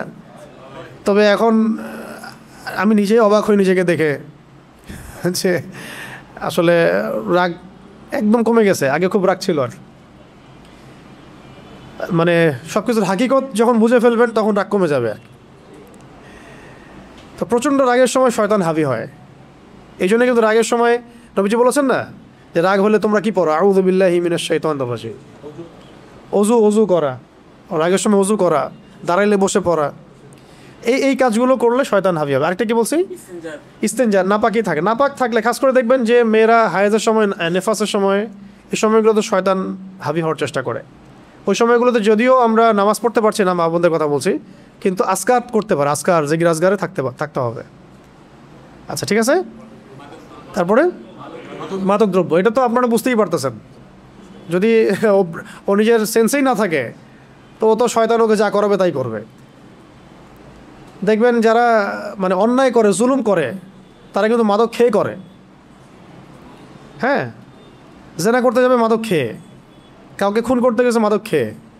হ্যাঁ, তারপরে দেখেন এমনকি রিমান্ডে গেছে, কোনো আলেমকে মারবে, ড্রিঙ্কস করে গেছে মারার জন্যে, যাতে ভালো করে মারা যায়, সেন্স না থাকে, ভালো মন্দ বুঝতে না পারে, যে সে যদি চিৎকারও করে ওর যেন সেন্স কাজ না করে, কারণ এটা নাকি তার চাকরি, এটা না করলে তার বউ বাচ্চা বাঁচবে না। বুঝতে পারছেন না? এই হলো অবস্থা। মানে নিজের সে ভাবখানে এমন দেখাচ্ছে যে সে কবরের ফেরেশতা, মুনকার নাকি, সে কারো কথা শুনবে না। মায়া দয়া সব শেষ। আমার সামনে বসে আছে তথাকথিত একজন জঙ্গি, তাকে মারতে হবে, এটাই আমার ডিউটি। না মারলে আমার বউ বাচ্চা আবার কী খাবে? তাই না মারলে বউ বাচ্চা কী খাবে? কি মানুষের অবস্থা চিন্তা করছেন? তো মাদক দ্রব্য খেয়েও এরকম মানুষ অনেক কাজ করেও এখনও, তারা নিজেরাও জানে এটা। অস্বীকার করলে আল্লাহ পাক সাক্ষী, আল্লাহর সামনে তো অস্বীকার করতে পারবে না। আর আমাদের সমাজে তরুণদের তো অন্যতম প্রবলেম হচ্ছে মাদক। তো এই মাদক সেবন করলে এগুলোতে আক্রান্ত হওয়ার সম্ভাবনা অনেক বেশি। আর কি, হ্যাঁ, ডেইলি জিকির আজকার না করা, এটা একটা কারণ। রেগুলার কোরআন তেলাওয়াত না করা, এগুলো অন্তত 10টা 20টা আয়াত হলেও তেলাওয়াত করতে হবে।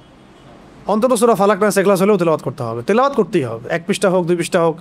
সবচেয়ে ভালো হয়, আমাদের ওস্তাদজি বলেছিলেন যে 1 পারা করে তেলাওয়াত করতে। এটা অনেকের ক্ষেত্রে হয়ে ওঠে না, এটা করতে পারলে আরও ভালো হয়। 30 দিন 30 পারা, এক মাসে করেন খতম। আর বেপর্দা, মেয়েদের বেপর্দামি এটা একটা কারণ। এখন এই কারণগুলো হচ্ছে, আমি বললাম যে এগুলোতে লিপ্ত থাকলে এই সমস্যাগুলো আসতে পারে, সমূহ সম্ভাবনা আছে। আমি এখন 10টা কথা বলছি, 10টা পয়েন্ট, যেগুলো করলে এগুলো থেকে আমরা বেঁচে থাকতে পারবো ইনশাআল্লাহ।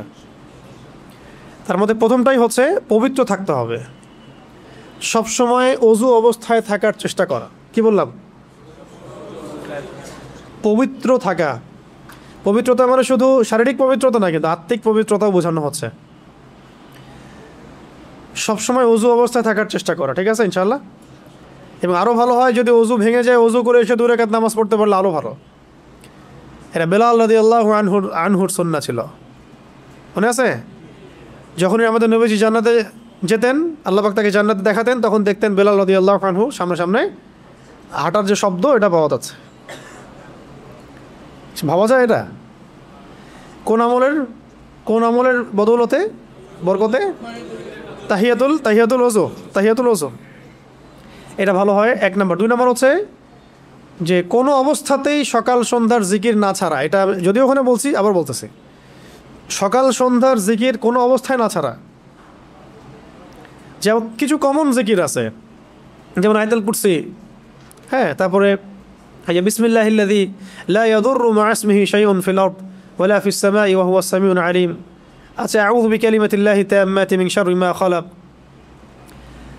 কত দোয়া আছে, সূরা ফালাক নাস ইখলাস আছে, হ্যাঁ, সাইয়্যিদুল ইস্তিগফার আছে, মানে আছে তো অনেক। একটা তো নাম বলতে পারবো না, কিন্তু ওইটা নিয়ে আলাদা দার্স করা যাবে। আমরা চেষ্টা করবো যে দোয়ারও একটা সিরিজ আসুক, একটা করে দোয়া নিয়ে আলোচনা হবে ইনশাআল্লাহ। হ্যাঁ, তো এরকম সকাল সন্ধ্যার বহু মাসনুন জিকির আজগার আছে, এগুলো কোনো অবস্থায় না ছাড়া। এগুলো করলে ইনশাআল্লাহ আপনাকে এই সমস্যাগুলো ইনশাআল্লাহ কোনো ক্ষতি করতে পারবে না।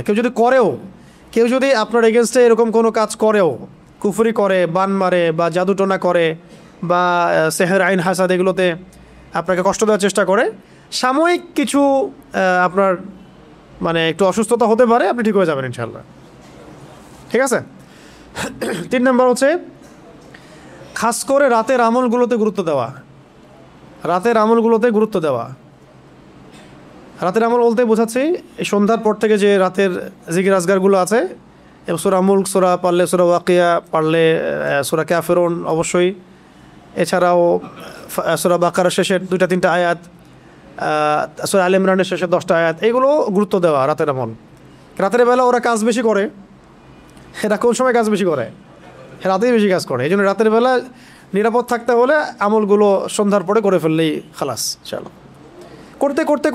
প্রতিদিন করতে করতে এমন একটা অবস্থা চলে আসবে যে তখন আপনি আধা ঘন্টায় দেখবেন সব আমল হয়ে গেছে, 1 ঘন্টা সব আমল হয়ে গেছে, চলে আসছে, অভ্যাসে চলে আসছে আর কি। কটা বলছি? 3টা। 4 নম্বর হচ্ছে কোরআনের কিছু সূরা অবশ্যই মুখস্থ করা, বা এগুলো নিয়মিত না হলেও মাঝে মাঝে পড়া। কারণ এই সূরাগুলো দিয়ে, এই আয়াতগুলো দিয়েই মূলত সেহের আইন হাসাদের চিকিৎসা করা হয়, ঠিক আছে? অনেকে বলেন না যে কোন কোন আয়াতগুলা বা কোন কোন সূরাগুলা আমাদেরকে একটু শিখায় দেন, বলে দেন যে এগুলো দিয়ে চিকিৎসা করা যায় কিনা। চিকিৎসা এগুলো নিজেই করতে পারবেন আপনি। এটা যে বিশ্বস্ত ডাকির কাছে গেলে তো ভালো, যদি নাও যান, নিজের এগুলো জানা থাকে, তেলাওয়াত সহি থাকে, আপনিও ওযু করে বসে ওই আয়াতগুলো তেলাওয়াত করে পানিতে দম করতে পারেন। সেই পানি আপনি খাবেন, বাসায় ছিটাবেন, সেই পানি আপনি গোসলের পানিতে মেলাবেন, সেই গোসলের পানিতে আপনি 7টা বড়ই পাতা বেটে দিয়ে দিবেন, 7টা বড়ই পাতা পিষে দিয়ে দিবেন, দিয়ে ওই পানিটা যেটা আপনি পড়লেন, মানে সূরাগুলো যে পানিতে পড়লেন, সেই পানিগুলো মিশিয়ে দিবেন। এই গোসলটা অনেক ইফেক্টিভ। অনেকে এমন হয়েছে একবার গোসল করার পরে ভালো হয়ে গেছে, এমনও আছে। তো কোন আয়াতগুলো সেগুলো একটু বলে দেই। সবগুলো বলা হয়তো পসিবল হবে না, আমার মনেও নাই সব। 1 নম্বর সূরা ফাতিহা, 1 নম্বর সূরা ফাতিহা, এটা তো সকল রোগের শেফা। 2 নম্বর সূরা বাকারার প্রথম 5 আয়াত, প্রথম 5। তারপরে সূরা বাকারার আয়াত নাম্বার 255 এবং 56, 255, 56, আয়াতুল কুরসি এবং তার পরের আয়াত আর কি। এরপরে সূরা বাকারার শেষের 3 আয়াত। চিকিৎসা বলে দিচ্ছি আর কি, এগুলা শিখে রুকিয়া সেন্টার খুলেন কালকে। আচ্ছা, একটা হতে পারে আমরা এখানে রুকিয়া সাপোর্ট দিতে পারি, সেন্টারে রুকিয়া করানো যাবে না হয়তো, রুকিয়া কনসাল্ট করা যেতে পারে, রুকিয়া কনসাল্ট করা যেতে পারে। যদি কারো এরকম প্রবলেম মনে হয় তাহলে আমাদের এখানে যোগাযোগ করবে, কিছু পরামর্শ দেওয়া যাবে আর কি ইনশাআল্লাহ। ঘরে ঘরে ছড়াই পড়তেছে দিন দিন। কটা বলছে? 4টা না? আচ্ছা, আরও এরপরে সূরাতুল আলে ইমরানের শেষের 10 আয়াত, 10 বা 11 আর কি, 10 বা 11 নম্বর, 11টা আয়াত। মাঝখানে আরও কিছু আয়াত আছে, যেমন একটা হচ্ছে যে ওই কুলিল্লাহুম্মা মালিকাল মুলক, এই আয়াতটা আছে। কত নম্বর আমার মনে নেই এখন, আমার নাম্বার মনে থাকে না আর কি। কুলিল্লাহুম্মা মালিকাল মুলক, এই আয়াতটা আছে শাহিদাল্লাহু আন্নাহু লা ইলাহা ইল্লাহু ওয়াল মালাইকাতু ওয়া উলুল ইলমি কাইমান বিল কিসত, এই আয়াতটা। আচ্ছা, অন্তত এটা লিখেন, সূরা বাকারার শেষের 3 আয়াত, সূরা আলে ইমরানের শেষের 10 আয়াত, সূরা কাহাফের প্রথম 10 আয়াত। এটা খুব স্ট্রং একটা ওয়েপেন্স দিলাম আপনাদেরকে আজকে। সূরা কাহাফের প্রথম 10 আয়াত, দাজ্জালও এই আয়াতের সামনে পারবে না। অনেকে অনেকভাবে নিতে পারে কথা, এই জন্য আমরা সব কথা সব জায়গায় বলি না। বাট যখন কোভিড চলছিল, কোভিড চলছিল না যখন, তখন আমরা তো মাহফিল করতাম, তখন কত মানুষের সাথে মোজাফা করছে ঠিক নাই। আর মানুষ বলছে যে স্যানিটাইজার ইউজ করো, মাস্ক পরো, সোশ্যাল ডিস্টেন্স মেনটেন করো। আর মানুষ তো আমাদেরকে জড়ায় ধরতে চাইছে, কিসের ডিস্টেন্স? কেউ চুমু খাচ্ছে, অতি আবেগী কিছু আছে ভাই, মোসাফা করেন ভালো, চুমু খায়েন না। খুবই বিব্রতকর লাগে বিষয়টা। আর যে যুগ পড়ছে এখন, এখন যে যুগ পড়ছে, ভয় লাগে তার মনে কি আছে আর কি, ঠিক আছে। এখন ভাই মোসাফা করেন ভালো। তো ওই সময় এরকম হচ্ছিল। তো প্রসঙ্গ হচ্ছে যে ওই সময় আমরা একটা আমল করতেছিলাম, মানে আমি একটা আমল করতেছিলাম, যে প্রতিদিন সকাল সন্ধ্যায় সূরা কাহাফের 10 আয়াত, 10 আয়াত, 10 আয়াত। আলহামদুলিল্লাহ কোনো সমস্যা হয়নি। কিছু বিষয় থাকে পরীক্ষিত, এটা আমি দলিল চাইলে আমি দলিল দিতে পারবো না। দলিল তো এটা দিতে পারবো যে সূরা কাহাফ প্রথম 10 আয়াত, যে দাজ্জালের বের হওয়ার সময় সে পড়ে, দাজ্জাল তার কোনো ক্ষতি করতে পারবে না। তো কোভিড আবার কি, ওটা কেয়াস করে পড়ছি আর কি। কোভিড আবার এমন কি, দাজ্জালকে ঠেকাই দেবে কোন সূরার আমল? সূরা কাহাফের প্রথম 10 আয়াত। তাহলে কোভিড আবার কি? তো এর মানে এই না যে আমরা চিকিৎসা আবার নেব না, চিকিৎসাও নিব, আধ্যাত্মিক আইসোলেশনও নিব ইনশাআল্লাহ। এরপরে আছে সূরা কাহাফের শেষের 10 আয়াত, সূরা কাহাফের শেষের 10 আয়াত। আরও আছে সূরা আরাফের আয়াত আছে, আয়াত নাম্বার মনে নেই আমার আর কি। সূরা তহার মধ্যে কিছু আয়াত আছে, সূরা তহার কিছু আয়াত আছে, পরে ইনশাল্লাহ আমি লিখে দিতে পারবো আয়াত নাম্বারগুলো। এরপরে সূরা হাশরের শেষের 3টা বা 4টা আয়াত আছে, ঠিক আছে। তারপরে সূরা কলাম, সূরা কলামের শেষের 2টা বা 3টা আয়াত আর কি, সূরা কলাম। আরও আছে আপনার সূরা ইয়াসিন, সূরা ইয়াসিন, এটা মারাত্মক একটা ফজিলতপূর্ণ সূরা, সূরা ইয়াসিন। এমনভাবে আসছে বিভিন্ন কিতাবের মধ্যে যে আপনি আপনি আপনি চাচ্ছেন এই হাজতটা পূর্ণ হোক, ফজরের নামাজের পরে সূরা ইয়াসিন পড়েন। বড় বড় ওলামায়ে কেরাম, আমাদের আকাবির আসলাফদের একটা পরীক্ষিত আমল এটা, তারা ফজরের নামাজের পরে সূরা ইয়াসিন পড়তেন, দিনের শুরুটা করতেন সূরা ইয়াসিন দিয়ে। সূরা ইয়াসিনটা খুবই ফজিলতপূর্ণ একটা সূরা, কোরআনের হৃদয়ে বলা হচ্ছে, এটা গুরুত্বপূর্ণ। এর সাথে আরও আছে আপনার সূরা জিলজাল, তারপর সূরা আদিয়াত, সূরাতুল কদর, ইন্না আনজালনাহু ফি লাইলাতিল কদর, সূরাতুল কাফিরুন, ফালাক নাস ইখলাস, ফালাক নাস ইখলাস। আরও মাঝখানে আরও কিছু আয়াত আছে যেগুলো আমি আয়াত নাম্বার আমার মুখস্থ নেই, পরে দেখে বলতে পারবো। তো এইগুলো যদি আপনারা পড়েন মাঝে, যদি কারো মনে হয় যে আমার সমস্যা হচ্ছে বা আমার পরিবারে কারো সমস্যা হচ্ছে, হ্যাঁ, বা এরকম সন্দেহ হচ্ছে, ওয়াসওয়াসা রোগ আসতেছে, অথবা মনে হচ্ছে আপনি সেহরে আক্রান্ত হচ্ছেন কিনা, কোনো রকম অস্বাভাবিকতা ফিল করলে আপনি এগুলোর উপর আমল করতে পারেন। এগুলো পড়ে নিজের গায়ে দম করতে পারেন, পানিতে পড়ে সেই পানিতে ফু দিয়ে সেই পানি পানও করতে পারেন। এই পানি আপনার ঘরে ছিটাতেও পারেন এবং এই পানি দিয়ে আপনি গোসল করতে পারেন। গোসল করতে গেলে খেয়াল রাখবেন ওখানে বড়ই পাতা 7টা বেটে দিয়ে দিবেন, ব্যাস। ইনশাআল্লাহ এই আমলগুলো করলে আশা করা যায় কি হবে, এই সেহের আইন হাসাদের বিষয়গুলো থেকে আমরা নিরাপদ থাকতে পারবো আশা করি ইনশাআল্লাহ। 5 নম্বর হচ্ছে আল্লাহ পাকের বুজুর্গ কোনো ওলি বা শায়েখের সাথে সম্পর্ক রাখা। আল্লাহ পাকের মকবুল বুজুর্গ কোনো আল্লাহর ওলি বা শায়েখের সাথে সম্পর্ক রাখা, নিসবত রাখা, সম্ভব হলে বায়াত করে ফেলা। জি, সম্ভব হলে বায়াত করে থাকা, মানে এটা এই কারণে ভালো, এটা ফরজ না, এটা ফরজ কোনো বিষয় না, মুস্তাহাব হতে পারে, মুস্তাহাব বিষয়। এটা ভালো এই কারণে যে আপনি একজনের গার্ডিয়ানশিপে থাকবেন, যে কোনো প্রবলেম আপনি তার সাথে ডিসকাস করতে পারবেন, ডিল করতে পারবেন, এবং এটা তার উপর জিম্মেদারি হয়ে দাঁড়াবে আপনাকে ইসলাহ করা, আপনার সংশোধন করা বা আপনার সমস্যাগুলো দেখা। এটা যদিও অনেক বেদাতিরা এখন নিয়ে এটাকে মিসইউজ করতেছে, কিন্তু এটা একটা সুন্নাহ, একটা মুস্তাহাব তরিকা ছিল শুরু থেকে। প্রত্যেক বড় বড় ওলামা একরাম, আকাবিরগণ, আসলাফগণ এই সিলসিলার মধ্য দিয়ে আসতেন। সবারই শাইখ ছিল, সবারই ওস্তাদ ছিল, সবারই কোনো না কোনো আল্লাহর ওলির সাথে নিসবত ছিল, এমনকি আমাদের ওলামায়ে দেওবন্দেরও সবারই। এখন এই যুগে এসে এগুলা অনেকেই একা একা সবাই পণ্ডিত হয়ে যাচ্ছে, এটা ভালো হচ্ছে না আর কি। তো এটা আমাকে বাংলাদেশের গ্র্যান্ড মুফতি নামে খ্যাত যিনি ওস্তাজ, তিনিও আমাকে বলেছিলেন যে সেহের আইন হাসাদের এগুলো সমস্যা। আমি জিজ্ঞেস করছিলাম যে অনেকে জিজ্ঞাসা করে যে এগুলো থেকে বাঁচার মুনাসিব আমল কি মনে করেন আপনি, তো উনি আমলের কথা না বলে বললেন যে আল্লাহর কোনো অলির সাথে সম্পর্ক রাখা। তো অনেকদিন আগের কথা, তো এখন আমরা বুঝতে পারতেছি আসলে এটা কতটা জরুরি। তো এরপরে 6 হচ্ছে যে জামাতে নামাজের পাবন্দি করা, খুব জরুরি। জামাতে নামাজের পাবন্দি করা। 7টা হয়েছে, 7 তাহাজ্জুদের সলাত পড়া, তাহাজ্জুদের সলাত পড়া। তাহাজ্জুদের সলাতে বেশি বেশি দোয়া করা যায় এবং ওই সময় দোয়া কবুল হয়, এবং এই সময় আপনি যা চাবেন তাই পাবেন সব ইনশাআল্লাহ, যদি আপনার আকীদা ঠিক থাকে, রিজিক হালাল হয়। 8 নম্বর হলো যে আল্লাহ পাকের কাছে বেশি বেশি দোয়া করতে থাকা, আল্লাহ পাকের কাছে বেশি থেকে বেশি দোয়া করা, নামাজে দোয়া করা, নামাজের বাইরে দোয়া করা, দোয়ার বই প্রয়োজনে সারাদিন পড়বেন। একটা সময় পেয়েছেন, 1 ঘন্টা ফ্রি আছেন, আপনি মুনাজাতে মাকবুল বইটা নিয়ে পড়ে ফেলেন। অনেক দোয়া আছে, দোয়া পড়তে থাকলেও তো দোয়া করাই হচ্ছে। দোয়া মানে আল্লাহর সাথে আপনার কানেক্টিভিটি থাকলো, এবং এটা আপনার মনের মধ্যে শান্তি নিয়ে এসে দিবে আর কি। ঠিক আছে, তখন দেখবেন আপনি রিল্যাক্স আছেন, কুল।